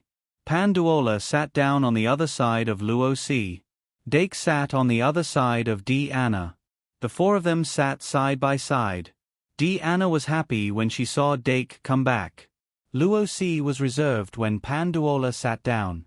Panduola took the initiative to reach out her hand and said, "Hello, I am Panduola Doragon, 4th year of the School of Magic." Luo C quickly shook her hand and introduced herself, Luo C Flotty, 1st year of the School of Aristocrats. Deanna didn't want to be outdone and said, "And me, Deanna Great Bear, 1st year of the School of Aristocrats." And so the three of them got to know each other. It was hard to imagine how isolated and unsociable Panduola used to be from this scene. She had grown a lot in 3 years. This was thanks to Bella's care, and also because her job as a librarian gave her the opportunity to interact with people. The current her. She didn't usually like to talk to people, but she had become very talkative. Thus, after a few words, she started chatting with the two girls. Deanna was a sociable person, and soon forgot the estrangement. She asked the question that she had been holding back for a long time, "Senior, where did you go?" Panduola knew that she was asking about her and Dake's whereabouts, so she said, "We sat outside for a while, and then stood on the 3rd floor where we could see the bridge." "Deanna, that's it." Panduola smiled gently. "What else?" Deanna, "No, nothing else." Luo C was sandwiched in the middle, with 3 lines on her forehead. Soon. It was 11 o'clock. The second half of the dance started with the sound of the piano. Deanna jumped up excitedly. "Next, it's Deanna's turn." Dake, who had been listening from the side, slowly stood up. He felt a little helpless about Deanna's energy. In fact, he was already a little tired. But he still let Deanna hold his arm and walked towards the stage. There were many students who were waiting for this moment. Almost at the same time, pairs of students stepped onto the stage. Deanna's excitement was beyond words. She could feel that the atmosphere this time was different from the one on Halloween. Because of the separation between the first half and the second half, the feeling of taking over was less. She seemed to be affected by the atmosphere, and her cheeks were slightly flushed. Her hand that was holding Dake's hand was trembling. She was nervous. This meant that she cared more about dancing with Dake than she did on Halloween. Sometimes, being together all the time would make people tired of each other. But sometimes, being together all the time would make people gradually obsessed with each other as they got to know each other better. Deanna obviously belonged to the latter category. Her innocent little thoughts were obvious to see. Doc tried his best to guide her on the correct dance steps, but the thin heels under her feet were a hindrance. After that, Dake didn't care about the dance steps. Instead, he slowly turned in circles with Deanna's rhythm. Deanna had a lively personality, but when she danced, she was very slow. Time quietly slipped away from her like water. The two of them gradually got some feeling in the slow and leisurely dance steps. After one song, another song followed. After 3 songs, Deanna's dance steps were seriously out of shape. Her thin high heels looked like they could break at any time. Dake led her off the stage. He gave the stage to someone who needed it more. Deanna gradually came back to her senses as she walked off the stage. In addition to excitement, there was also endless aftertaste in her eyes. Tonight's Christmas ball would definitely leave the most important mark in her memory. The two of them returned to their previous seats. Deanna had a satisfied look on her face as she played with Luo C. Dake looked past them and connected with Panduola. He saw the words, "Thank you for your hard work." Actually, it wasn't that hard. If Anna could change her high heels, he might be immersed in the slow dance steps where he felt the passage of time.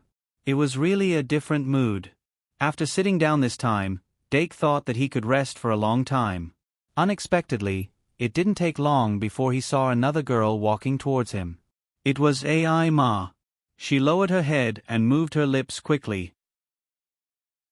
If they were close enough, they should be able to hear her complaining. It took me so much effort to put on makeup. Wouldn't it be a loss if I don't use it? Just once. If I'm rejected, there won't be a next time.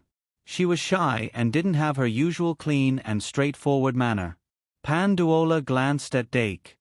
Your business is here again. Dake scratched his head. This was another dance that he had to do. Don't get me wrong. I just want to try dancing at the Christmas ball, but I can't find a suitable dance partner. Ai Ma pouted. Dake smiled and said, Okay, miss. It's my honor to be chosen by you. Then, the two of them stepped onto the stage at the same time. Without the Swan Princess and the Human Prince, the second half of the ball felt like something was missing. However, this didn't stop the students from being immersed in it. Ai Ma's dance steps were very standard, as if they were a template. Dake followed her wishes and finished the song. When the song ended, Ai Ma's heart was in turmoil. She wanted to dance again, but she didn't want to trouble the other party too much. Just as she was thinking about this, Dake had already walked off the stage. The second half of the ball came to an end in the blink of an eye. After Ai Ma walked off the stage, it seemed like a big stone in her heart was suddenly lifted. She didn't return to the crowd of the Knights Institute. Instead, she sat down on the other side of Dake. The clock at 12 quietly came and went as they chatted. Dong. Unknowingly, Christmas Eve passed. When the solemn clock rang, couples nestled in the corners, lovers who were crying in the shadows, and boys and girls who were leisurely taking a stroll returned to the auditorium one after another. After Principal Erti stepped onto the stage, the last program of the Christmas ball officially began. Little fairies flew out of her hand and delivered various Christmas socks to everyone's hands. This was the unique wishing device of the Academy. It was said that if you could hold it in until 5 in the morning on Christmas Day, you could receive this year's Christmas gift. It was usually very surprising. Dake looked at the zebra-striped sock in his hand and resisted the urge to immediately open it. It's about time. Panduola shook the sock in her hand and said to Dake, I have to go. Dake blurted out, I'll send you off. There was no extra speech, and the Christmas ball ended just like that. The students who received their socks walked out of the auditorium one after another. Many of them had endured until now and were actually quite tired. If they could return to their beds, they would definitely fall asleep. Dake also felt physically and mentally exhausted, but he still insisted on sending Panduola back to the Mage Academy. Have a safe trip. Looking at Panduola running across the bridge, Dake took a deep breath. The winter night air was very cold, and it was as cold as ice. Panduola suddenly turned around and said, See you in the new semester. See you. Dake waved his hand and turned around to leave. On the way back, Anna and Luo Si, who were waiting by the wall, met up with him. Dake's face showed a hint of a shy smile, and he said softly, Let's go. Anna and Luo Si giggled and moved to his two sides. The three of them walked together to the tower of the noble house. Back to when the clock was just about to strike 12. In the depths of the secret passage, in an unknown place. Unknowingly, a blood magic array had been drawn on the ground. Countless bats rushed towards the magic array like a swarm of bees. One after another, they crashed into the magic array, and even the blood that splashed out was swallowed by the magic array. Then, a blood-red light emerged from the magic array. After 12, it was Christmas. It was the time when the saint was born. It was the time when all living things came back to life. Everything was going on quietly. In the beginning, it was a bat that entered the secret passage. That bat wasn't the boss of the Halloween event, the Vampire Count. It was only one of his 10 million incarnations. In theory, the Vampire Count could be reborn in any bat's body. This was the most troublesome part about it, and the main reason why no one was able to catch it during the event. But at the moment the event ended, the vampire count had already disappeared. Its original form was a one-time use magic elf card, which was the masterpiece of Professor Zaire. It was impossible for it to cause any residual damage. With the destruction of the vampire count, all his bat incarnations disappeared one by one. Except for the bat that entered the secret passage by mistake. It was the only bat that survived. The reason for its survival was unknown. But since it didn't disappear, it meant that it was no longer an ordinary creature. After that, the news of the secret passage spread. Groups of students rushed into the secret passage. The lower grades, who lacked awareness, became its target. The students who were bitten by it became tired, which also led to the students being late. The bat that succeeded in sucking the blood of the students changed. It gradually learned to split and atomize, and more bats appeared in the secret passage. Everything developed to this point. The bats even absorbed the blood of the hero's son. The final change was also caused by this. The bats that absorbed the blood of the white turned from predatory creatures to vampires with true self-awareness. They recovered some fragmented memories. Dong, when the clock struck 12, a human body dripping with blood drilled out of the blood magic formation. When the Dake trio returned to the dormitory, White Gouda was still outside. He and Luo Boat had a bit of a quarrel, so they didn't return to the dormitory together after the dance party. White walked alone in the castle and subconsciously stayed outside. There was no curfew during the holidays. The golem wouldn't give him a warning. It didn't matter even if he strolled around until 1 or 2 o'clock. He gradually walked to the familiar external bridge. It was here that he had awakened the pink mist sleeping into the abyss. He couldn't help but take out taboo love. He looked at the blurry human body on the card and wanted to transform the human body into Panduola's appearance like how he used the flower card. But as he injected magic power, the human body began to change shape. He retracted his finger. It was meaningless. It was meaningless to do this. On the contrary, he felt a sense of sadness. He remembered that he had wanted to use taboo love to check the favorability of Panduola a long time ago. But for various reasons, he hadn't been able to do it.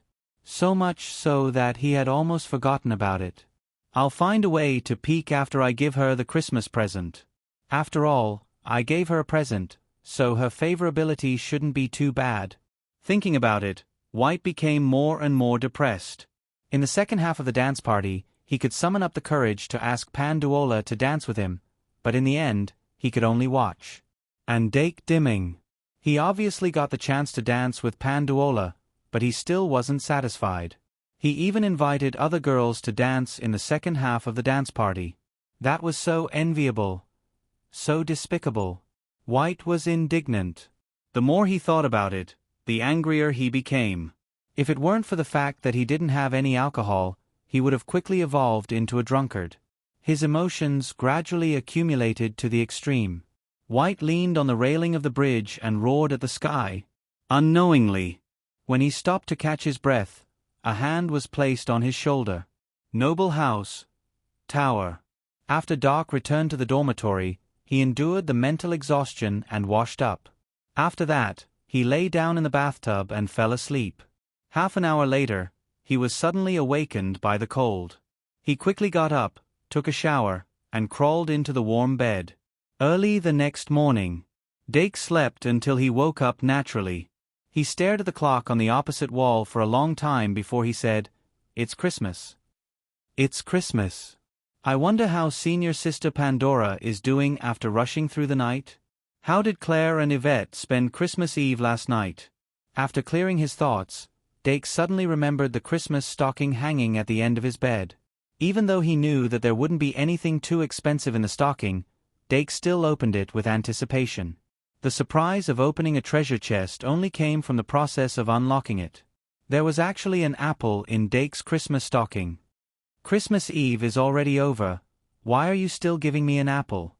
However, this disposable Christmas stocking could be kept as a collector's item.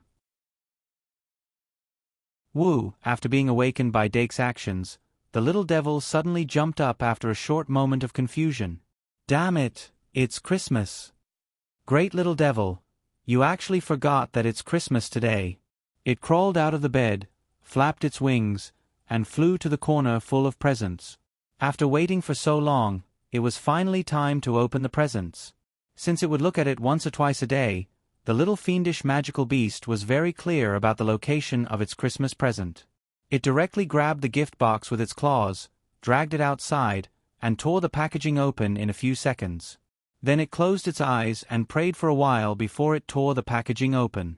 Suddenly, a thick coffee-colored scarf appeared in its field of vision. The little devil used its claws to grab the scarf, then flew in front of Dake, pointed at the scarf with its other claws, and stared at Dake eagerly. Dake took out the apple from the Christmas stocking and placed it on the table, then turned around and took the scarf from the little devil's claws. Using the base of the little devil's wings as a support, he wrapped the scarf around its chin. Although wearing the scarf like this would cause inconvenience on its wings, the little devil clearly preferred the scarf and didn't care about the inconvenience on its wings at all. It began to wear the scarf and walk in front of the kittygrass, foxgrass, and milkweed, walking in circles like an old general showing off a new sword in his hand. Okay, stop fooling around. Dark stretched out his hand from behind and picked up the little demonic beast. Next, the task of delivering the chocolate will be left to you. After the little devil heard the order, not only did it not reject, but its eyes lit up and it nodded, "No problem, leave it to me." This was obviously a good opportunity to show off the scarf. In addition to the chocolate gift box for each of the Noble Academy students, Dake had a lot of gifts to give. He wasn't in a hurry. Instead, he ate breakfast in the dormitory, rested for a while, and then went out. It was already 8 o'clock in the morning. If he knocked on the door at this time, most people would be awake.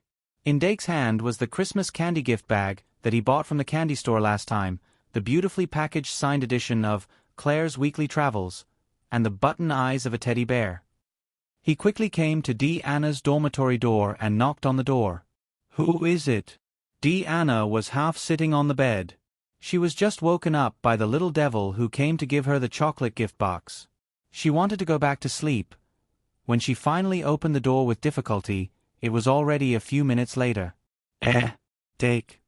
Deanna, who was only wearing her teddy bear pajamas, subconsciously wanted to close the door. But Dake stuck out a foot and blocked the door. He squinted his eyes and looked at Deanna, and teased, "The sun is already shining on your butt, still not getting up?" "Deanna, I can't get up. 3 in 1, 6,000 words, plus 3 chapters. Chapter 198. Dake looked at the lazy and coquettish Deanna. He shook the Christmas candy gift in his hand and asked with a smile, "Do you mean you don't want your Christmas present?" Deanna covered her mouth and said in surprise, "Isn't the Christmas present the chocolate box?" She licked the corner of her mouth as if she was savoring the sweetness and bitterness of the chocolate. Dake said, "That is a present for everyone in class. And this is the only one for you." "Deanna, the only one?" Deanna's radar instantly scanned the key words. She opened her eyes wide and no longer felt sleepy. Her eyes were as bright as the moon. It was not the first time Dake came to Deanna's bedroom. The poor panda familiar was still playing the role of a doll in the corner. The little dress it was wearing was getting more and more fancy. "Is this the Christmas present for me?" Deanna grabbed the candy gift and her eyes were filled with excitement.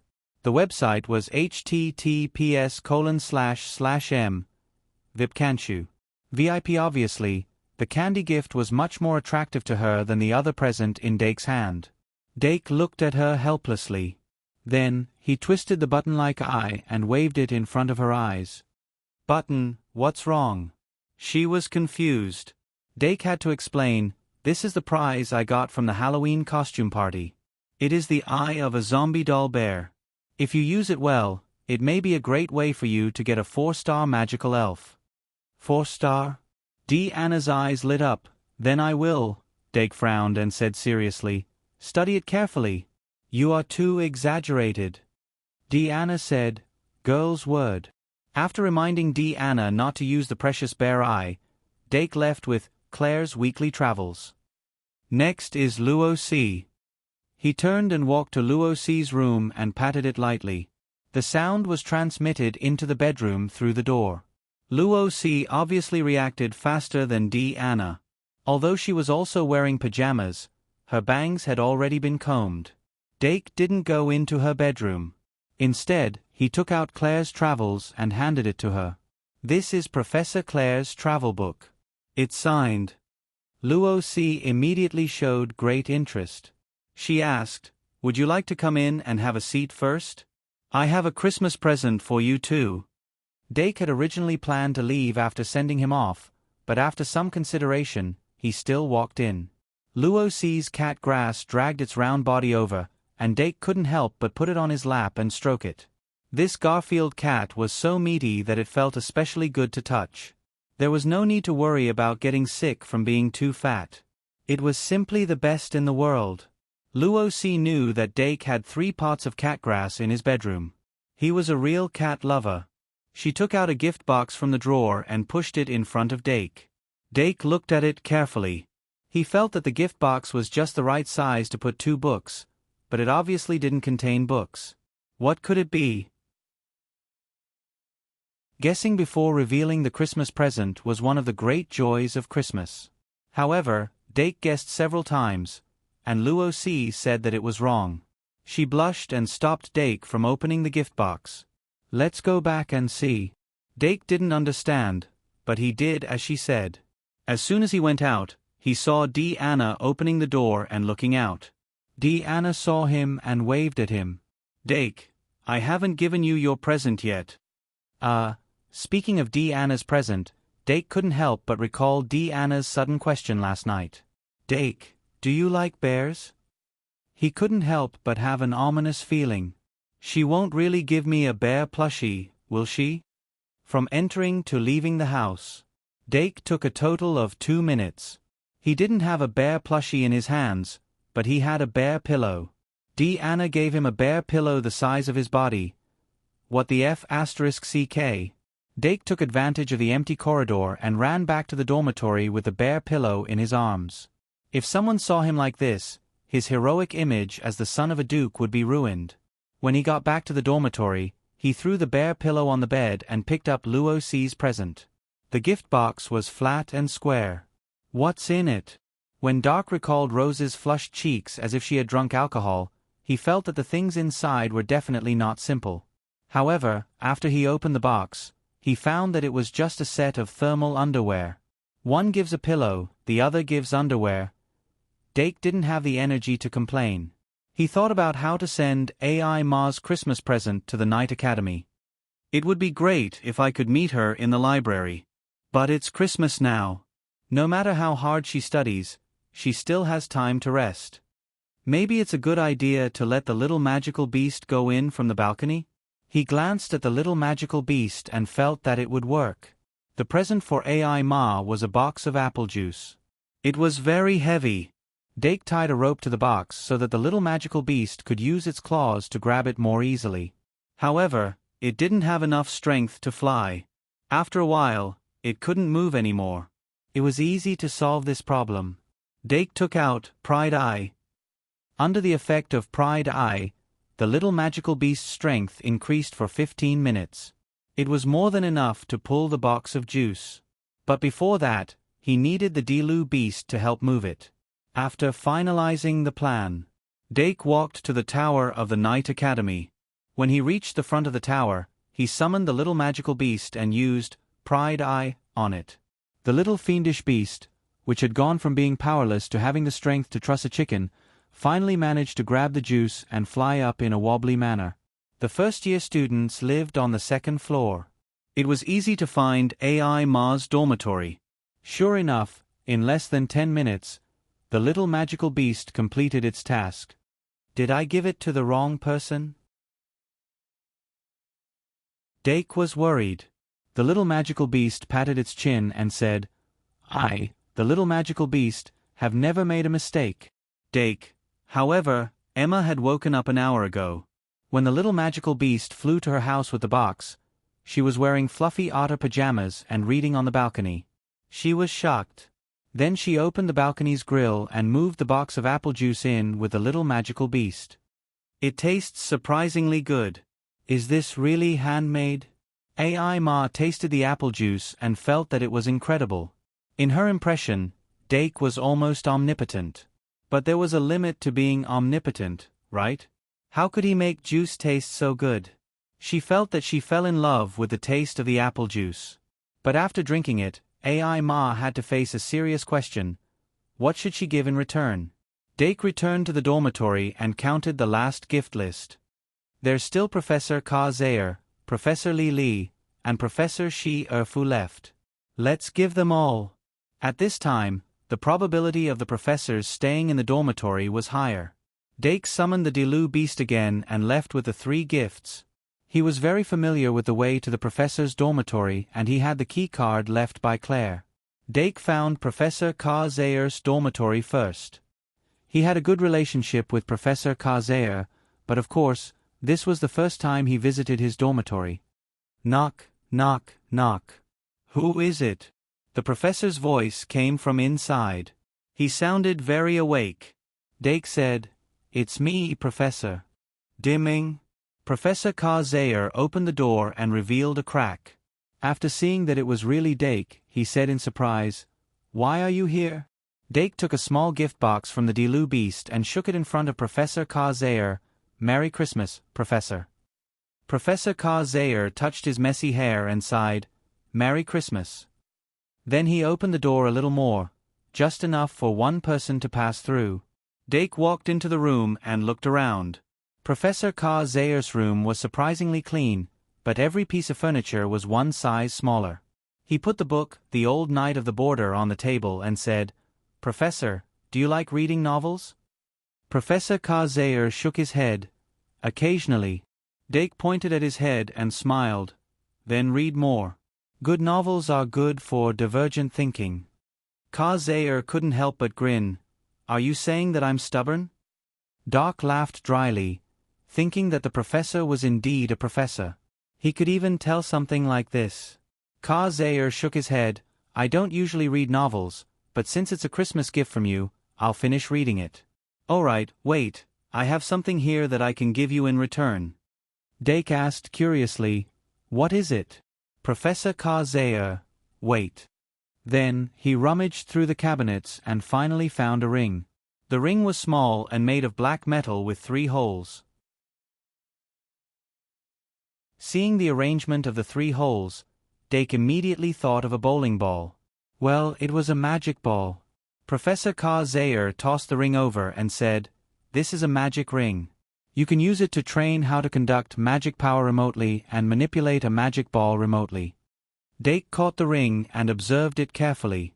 Judging from its texture, it was indeed very similar to a magic ball. He didn't expect it to be a related item. He hesitated and said, "Isn't the conduction of magic power a subject for the 2nd year? Is there a problem with my studies?" Professor Ka Zayer glanced at him. "You have plenty of extraordinary items on you, don't you? Don't worry, you have enough magic power for the training. As for the specific method, you'll have to do it yourself." "Okay." Dake put away the magic ring. "I'll look it up in the library." Professor Ka Zayer nodded in satisfaction and was about to see him out. Dake tactfully left first. "Then, Professor, I have to visit Professor Li Li, so I won't stay any longer." Ka Zayer waved his hand. "Go, go." Dake. // A novel in exchange for a magic ring. It was a great deal. Dake's mood immediately improved. Professor Li Li and Professor Shi Erfu's dorms were on the other side. He walked for a while and found the room marked, "Heart Suit Li Li Heart Suit." "I don't know why, but I feel like I'm helping a tyrant by giving her wine." Dake shook his head and knocked on Professor Li Li's door. Unsurprisingly, no one responded after knocking for a long time. He stood at the door and mumbled, "Then, there are 2 possibilities. One, she's not here, and the other, she's drunk again." "The latter is more likely, right? Little devil?" Little Devil immediately obeyed. "Coconut, sir, Scout, come out." Dake. Go. The little devil beast wore its beloved scarf and flapped its wings to fly around. It came to the balcony and saw the little goblin lying on the table drunk like a dead pig. She's so worrisome. Little devil shook his head and scolded, then immediately went back to report. Dake glanced at the door lock and made a difficult choice between entering or not. In the end, he had no choice but to enter. Professor Li, are you done? I'm coming in. If you don't answer, I'll take it as a yes. Magic summoning. 100 transformations universal lock. Get tick. Gotcha. He opened the door a crack. A strong stench of alcohol gushed out from the crack of the door as if it had finally found a vent. Dake quickly covered his nose and bravely rushed in, risking his life to die from the smell. The romantic atmosphere of the Christmas party was a fatal poison for Li. She didn't wait for the ball to end and returned to the dormitory early. She touched the flower card alone and drank to drown her sorrows. She drank herself from a fragrant little vixen to a stinky little vixen. This wasn't the first time Dake had to deal with this situation, but today's situation was especially bad. Not only did she get drunk, she also knocked over the wine bottle. There were remnants of alcohol on the table, floor, and everywhere. The alcohol on her body had already dried, making her dress wrinkled. Dake frowned and had to summon Trash Slime to quickly deal with it. After Trash Slime cleaned up the alcohol, he also neatly arranged the wine bottles. This made her look a lot more comfortable. You really don't let people have peace of mind. Dake stretched out his hand and stroked Li's wrinkled dragonfly wings. He turned to Dilu Beast and said, "So I'll leave the rest to you, is that okay?" Dilu Beast spoke in human language, of course. Dake nodded and said, "Then I'll go out first." Little Devil Beast? Little Devil Beast immediately followed. One person and one pet guarded outside the door. Inside the door, the Dilu Beast easily moved Professor Lily to the sofa. Then, it took off her clothes that were full of wine stains and took out a set of pajamas from the wardrobe as a backup. Then it threw the dirty clothes into the laundry basket and moved Professor Lily into the bathroom to wash her. Finally, after a quarter of an hour, the smelly little devil beast returned to her fragrant state. Dilu Beast changed her into her pajamas and threw her into the bed. Little Li, who was treated roughly, was still drunk like a dead pig and didn't have any reaction. Dilu Beast pinched its nose and sniffed. It found the deodorant and sprayed it all around the room. Then it opened the windows to ventilate everything in one go. When Dake and Little Devil Beast entered the room again, the whole room had changed. It finally had a bit of a warm home smell. Sigh. Dake sighed and put the morning dew, with a Christmas card on the bedside table. It took one last look at Li and helplessly left the room. Slip away, slip away. There's only one left, Professor Shi Erfu. Among all the professors, Professor Shi Erfu could be said to be the hardest to get along with. She always had a straight face and was used to using the silence card. She was hard to communicate with, from head to toe. Dake's relationship with her was quite ordinary, so he didn't plan to give her a Christmas gift. To be honest, it would be a bit awkward to suddenly visit an unfamiliar teacher. But since he accepted the mission worth 3,000 credits, Dake still had a certain professional integrity. He looked at the remaining bottle of green wine in his hand and estimated the relationship between Simmons and Professor Shi Erfu. He wondered if he would be cursed by the wind spirit if he gave out this bottle of wine. But after he pondered for a while, the door to Professor Shi Erfu's dormitory opened automatically. A slightly lazy voice came from inside. "You're standing outside without knocking? Did you do something bad and want to turn yourself in but don't dare to?" Dimming. Professor Shi Erfu was someone who would say something like this. Dake suddenly felt that he didn't really know anything about this professor after this semester. Was it because she always used a rigid attitude to hide herself? Professor. Dake didn't think too much about it and closed the door after he entered. Merry Christmas. Merry Christmas. Well, it's been a long time since a student came to give me a Christmas gift. Professor Shi Erfu looked at the bag in Dake's hand and felt somewhat gratified. Dake raised the magic ring on his finger and turned it. They don't know what a blessing can be exchanged for. Professor Shi Erfu chuckled. Then what else did you get besides this old ring? The smell of alcohol from Li Li? Dake could clearly feel that Professor Shi Erfu seemed to be a completely different person during the holidays. He said helplessly, "What a loss, what a loss." Professor Shi Erfu raised his finger and said, "Take out my gift and take a look. I'll try my best to give you something of equal value." Dake took the opportunity to take out the indigo wine from the gift bag. The green liquid swayed slightly and reflected a faint light under the sunlight. Professor Shi Erfu's expression froze. When he came back to his senses, his face was already stern again. "Where did you get this wine?" Dake knew that she would ask this question. According to the previous plan, Simmons only hoped that Professor Shi Erfu could drink the indigo wine that he brewed himself, and he would be satisfied. Therefore, he asked him to make up a small tavern here. After all, the indigo wine was a cheap wine that could be bought anywhere.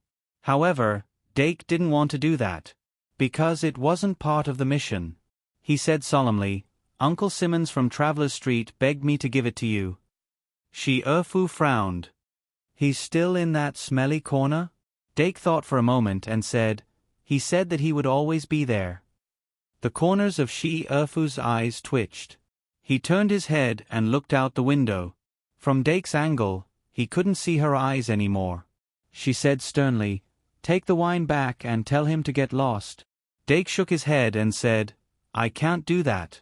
I accepted his reward. I can't return it." "Professor Shi Erfu, what reward?" "I'll give it to you." Dake, Morning Dew, 8 Desolation. Professor Shi Erfu instantly turned around and said in astonishment, "He actually gave you these 2 bottles of wine?" Dake was startled. He saw that the corners of her eyes were a little red, and he knew what was going on. Dake, Morning Dew comforts the sorrow of love, 8 Desolation gifts the hero, Green Seed connects the family. Shi Erfu thought for a moment. "You gave them to Li Li and Claire respectively?" Dake, "Professor, you can do that." Professor Sylph's tone suddenly softened. "Leave the wine. I'll give it to you as a Christmas present." As she spoke, she flicked her finger. A gust of wind whirled and flew to Dake's palm. Dake closed his fingers, and the gust of wind with a green glow came out of his fingers. Professor Shi Erfu explained, "That's the blessing of the wind spirit. It can help you withstand a disaster." As he spoke, the gust of wind entered between Dake's eyebrows, leaving only a bit of coolness. Dake suddenly realized that his hearing had become much clearer. No wonder Professor Shi Erfu knew it was him just by standing outside the door. This gust of wind was priceless. The wind spirit should belong to the flight system, right? If I refine it, what can I refine? After leaving the teacher's dormitory, Dake couldn't help but think. But just as this thought came to his mind, he suddenly heard a gust of wind coming down from above. This made him subconsciously take a few steps forward. Then there was a "pa" sound. Something thrown from the sky. A black shadow flashed upstairs. The wine danced with the dregs of the bottle at his feet. Dake didn't feel good. This was the green seed wine. Professor Shi Erfu first gave him a gust of wind blessing, and then threw the green seed wine down from above? If it wasn't for his quick reaction, wouldn't that strand of priceless blessing of wind have been wasted in vain? What kind of hatred caused this father and daughter tragedy? Dake still had lingering fears and decided not to get involved for the time being. Anyway, the lifespan of the elves was long enough. Let the father and daughter slowly grind it out. Time to leave. Afternoon. Dake appeared in a small tavern in the corner of Traveler's Street. Simmons seemed to be waiting for his good news. But he could only bring bad news. "You're saying that she smashed the wine?" Dake originally thought that Simmons would be flustered and exasperated, but not only was he not angry, he was even dancing with joy. Good. All right. After saying, "Okay," 3 times, Simmons wanted to close the door and drink. Dake could not help but ask, So what's so good about it? Simmons laughed loudly and said, "Everything is good. You know what? This was the first time in many years that she had such a big reaction to something I gave her. Well done, well done." Doc, smash to the max? Simmons, yes, awesome, awesome. Dake, coo, coo, coo. Simmons, goo, goo, goo, goo. Dake, crazy, this person is crazy. 3 in 1, 6,000 words. Although there were some twists and turns in the process, since yesterday morning, there have been 22,000 words and 9 chapters, so this month.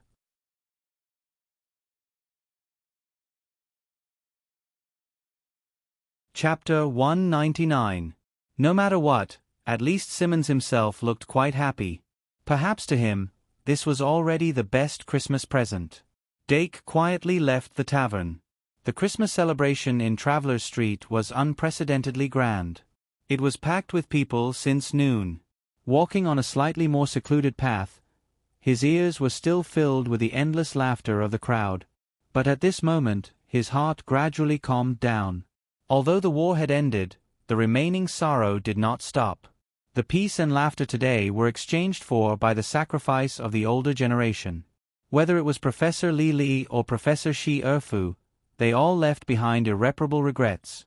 The weather on Christmas was unexpectedly good. Remember the website, Vipkanchu. VIP. When Dake returned to the dormitory, he was stopped by someone in the common lounge. Dake Dimming, someone gave you a gift. The second-year girl named Mary was reading on the sofa with her long legs crossed. After stopping him, she pointed to the 2 gifts on the table. Dake walked over in surprise and said politely, "Thank you, senior." Mary made a gesture of thanks and then continued to read her book. Dake picked up the 2 gifts from the table and was a little curious. Who else would give me a Christmas present?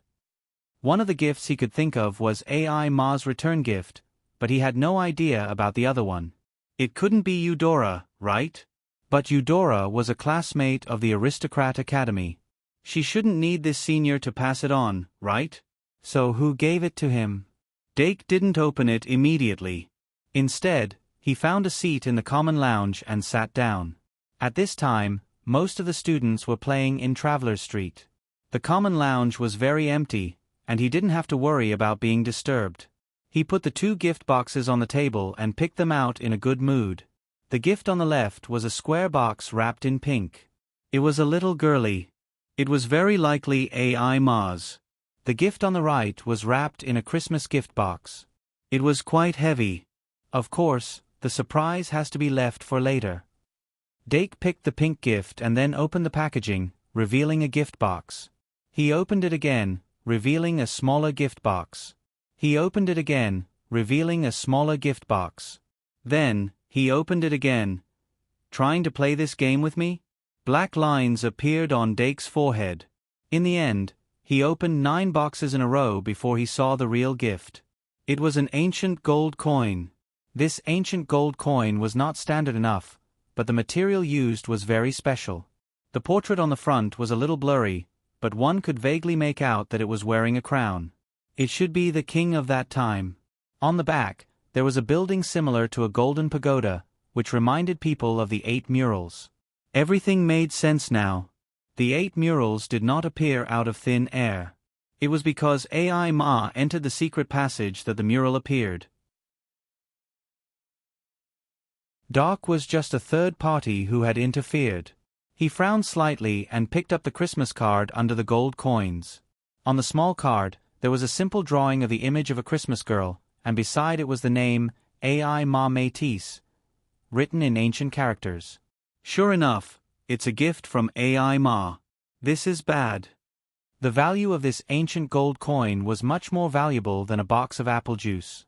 He could not accept an unequal gift from someone of the same age. However, it's not good to be too calculative about a Christmas gift. I'll think of a way to repay it in the future. He put away the Christmas card and the ancient gold coin.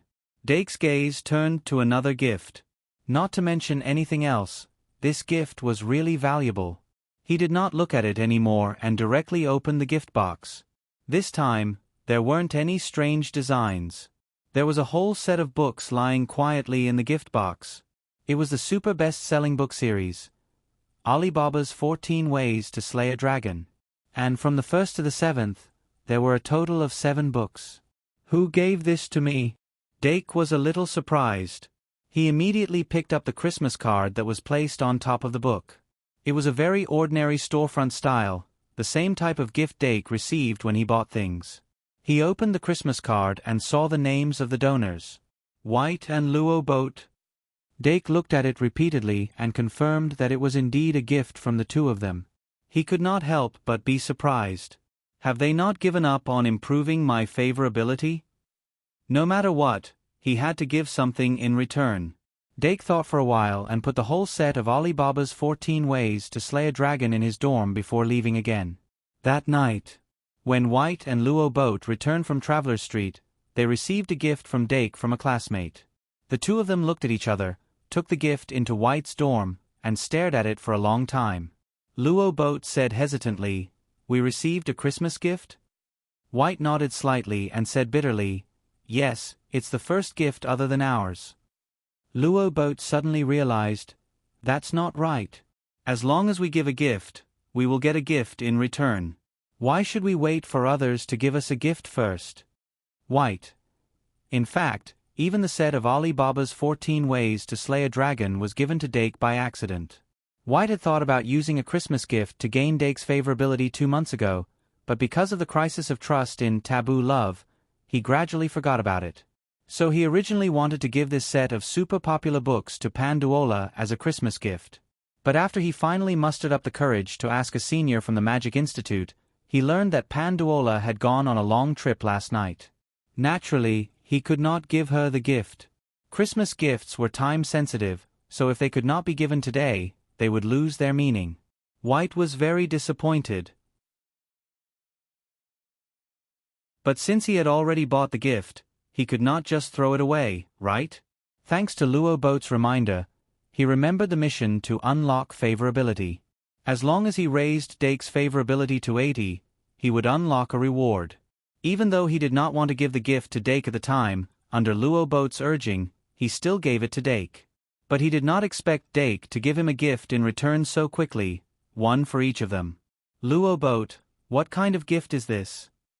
White, it looks like a book.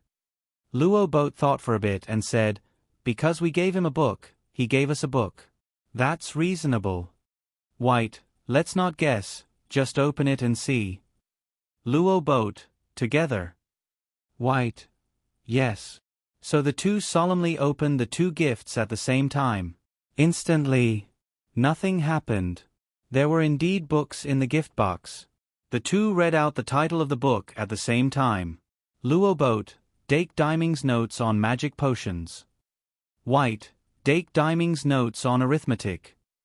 Add a chapter that was updated yesterday. Add a character design as compensation, poor author, please don't complain.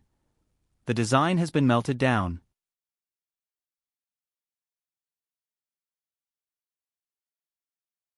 Chapter 200. This. White and Luo Boat were both stunned. The two of them had many guesses, but never would they have thought that Dake's Christmas gift would be 2 notebooks. Luo Boat asked in astonishment, "Why would he give us notebooks?" White's face turned ugly. "Maybe he thinks this is what we need." Luo Boat shrugged. "He definitely doesn't know how hard we studied when we were locked up. These notebooks are of limited use to us." Victor flipped open the arithmetic notes in his hand and said, "This is a photocopy. The original should be the notes he made during class. From the beginning of the first class to the end of the last class, I'm afraid this is the entire semester's worth of arithmetic notes." But as he flipped through the pages, he suddenly went silent. Luo Boat was puzzled. "What's wrong, White?" White, "I don't understand." Luo Boat, "What?" White, "I actually don't understand. It's clearly the notes from the first semester, but I can't understand them?" "No way." Luo Boat also hurriedly flipped through the potioneering notes in his hand. In the beginning, it was fine as it was just a normal excerpt from the blackboard. But later on, There was suddenly a lot of knowledge that was beyond the scope of the syllabus. From this notebook, they could clearly feel that Dake's potioneering skills were rapidly improving. If they could thoroughly study this notebook, they would definitely benefit a lot. White. Luo Boat looked at White and hesitated. Although it's amazing, we'll learn these things in the second semester, right? White thought for a bit and nodded, probably. It would be too exaggerated if it was more than a grade. Luo Boat sighed, then we'll just have to pay attention in class next semester. I really can't study by myself with a notebook. White, me too. Also, I have things to do tomorrow. Luo Boat, what things to do? White, enter the secret passage again. In the tower of the noble house. Dake was reading Ali Baba's 14 Dragon Slayer Styles with some interest.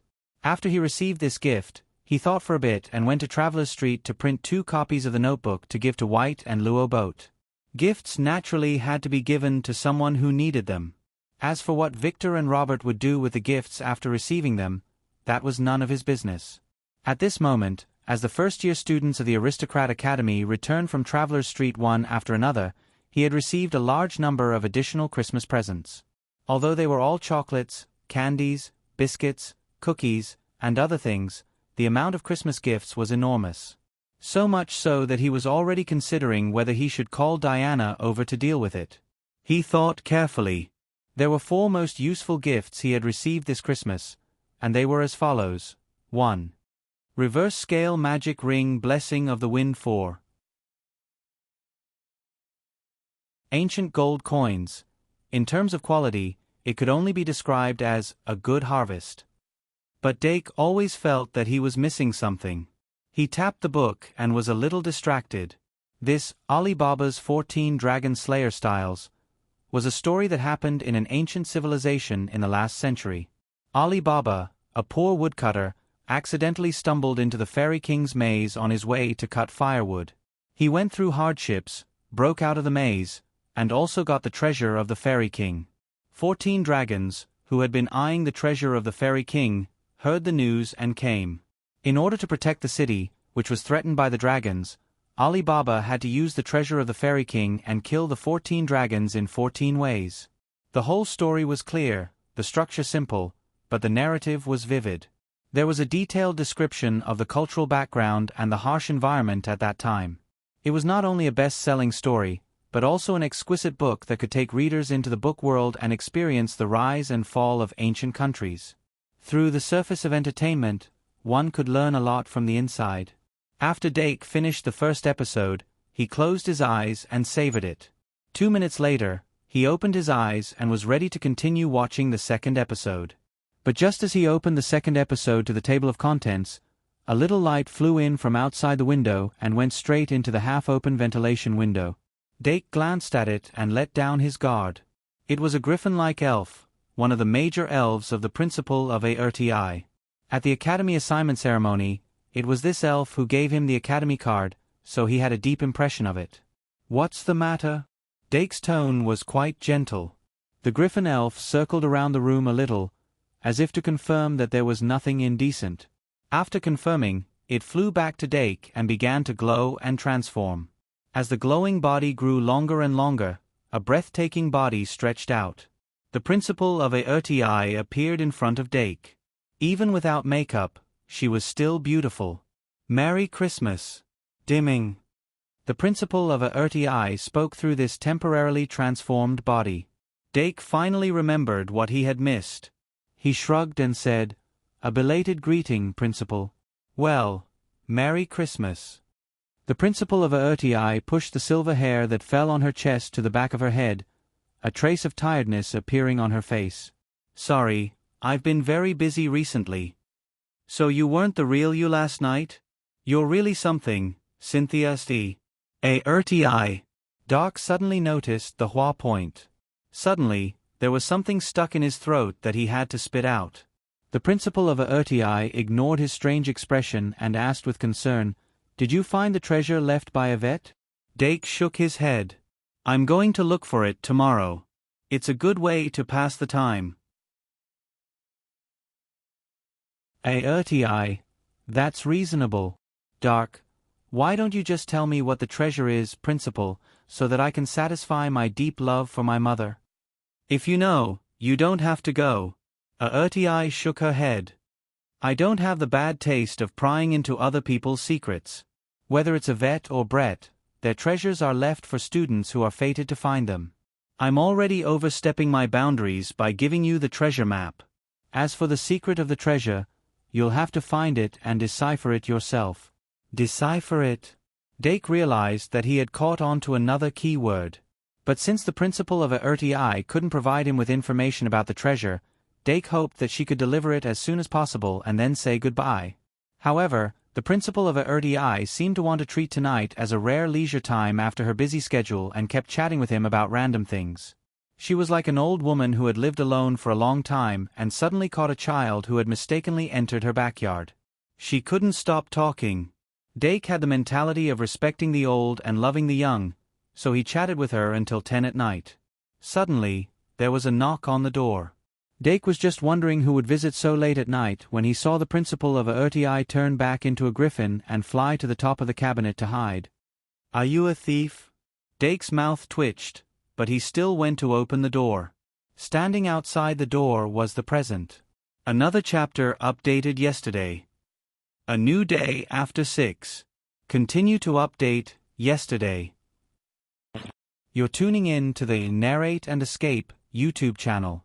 Don't forget to subscribe and join us on this journey to catch the most captivating stories.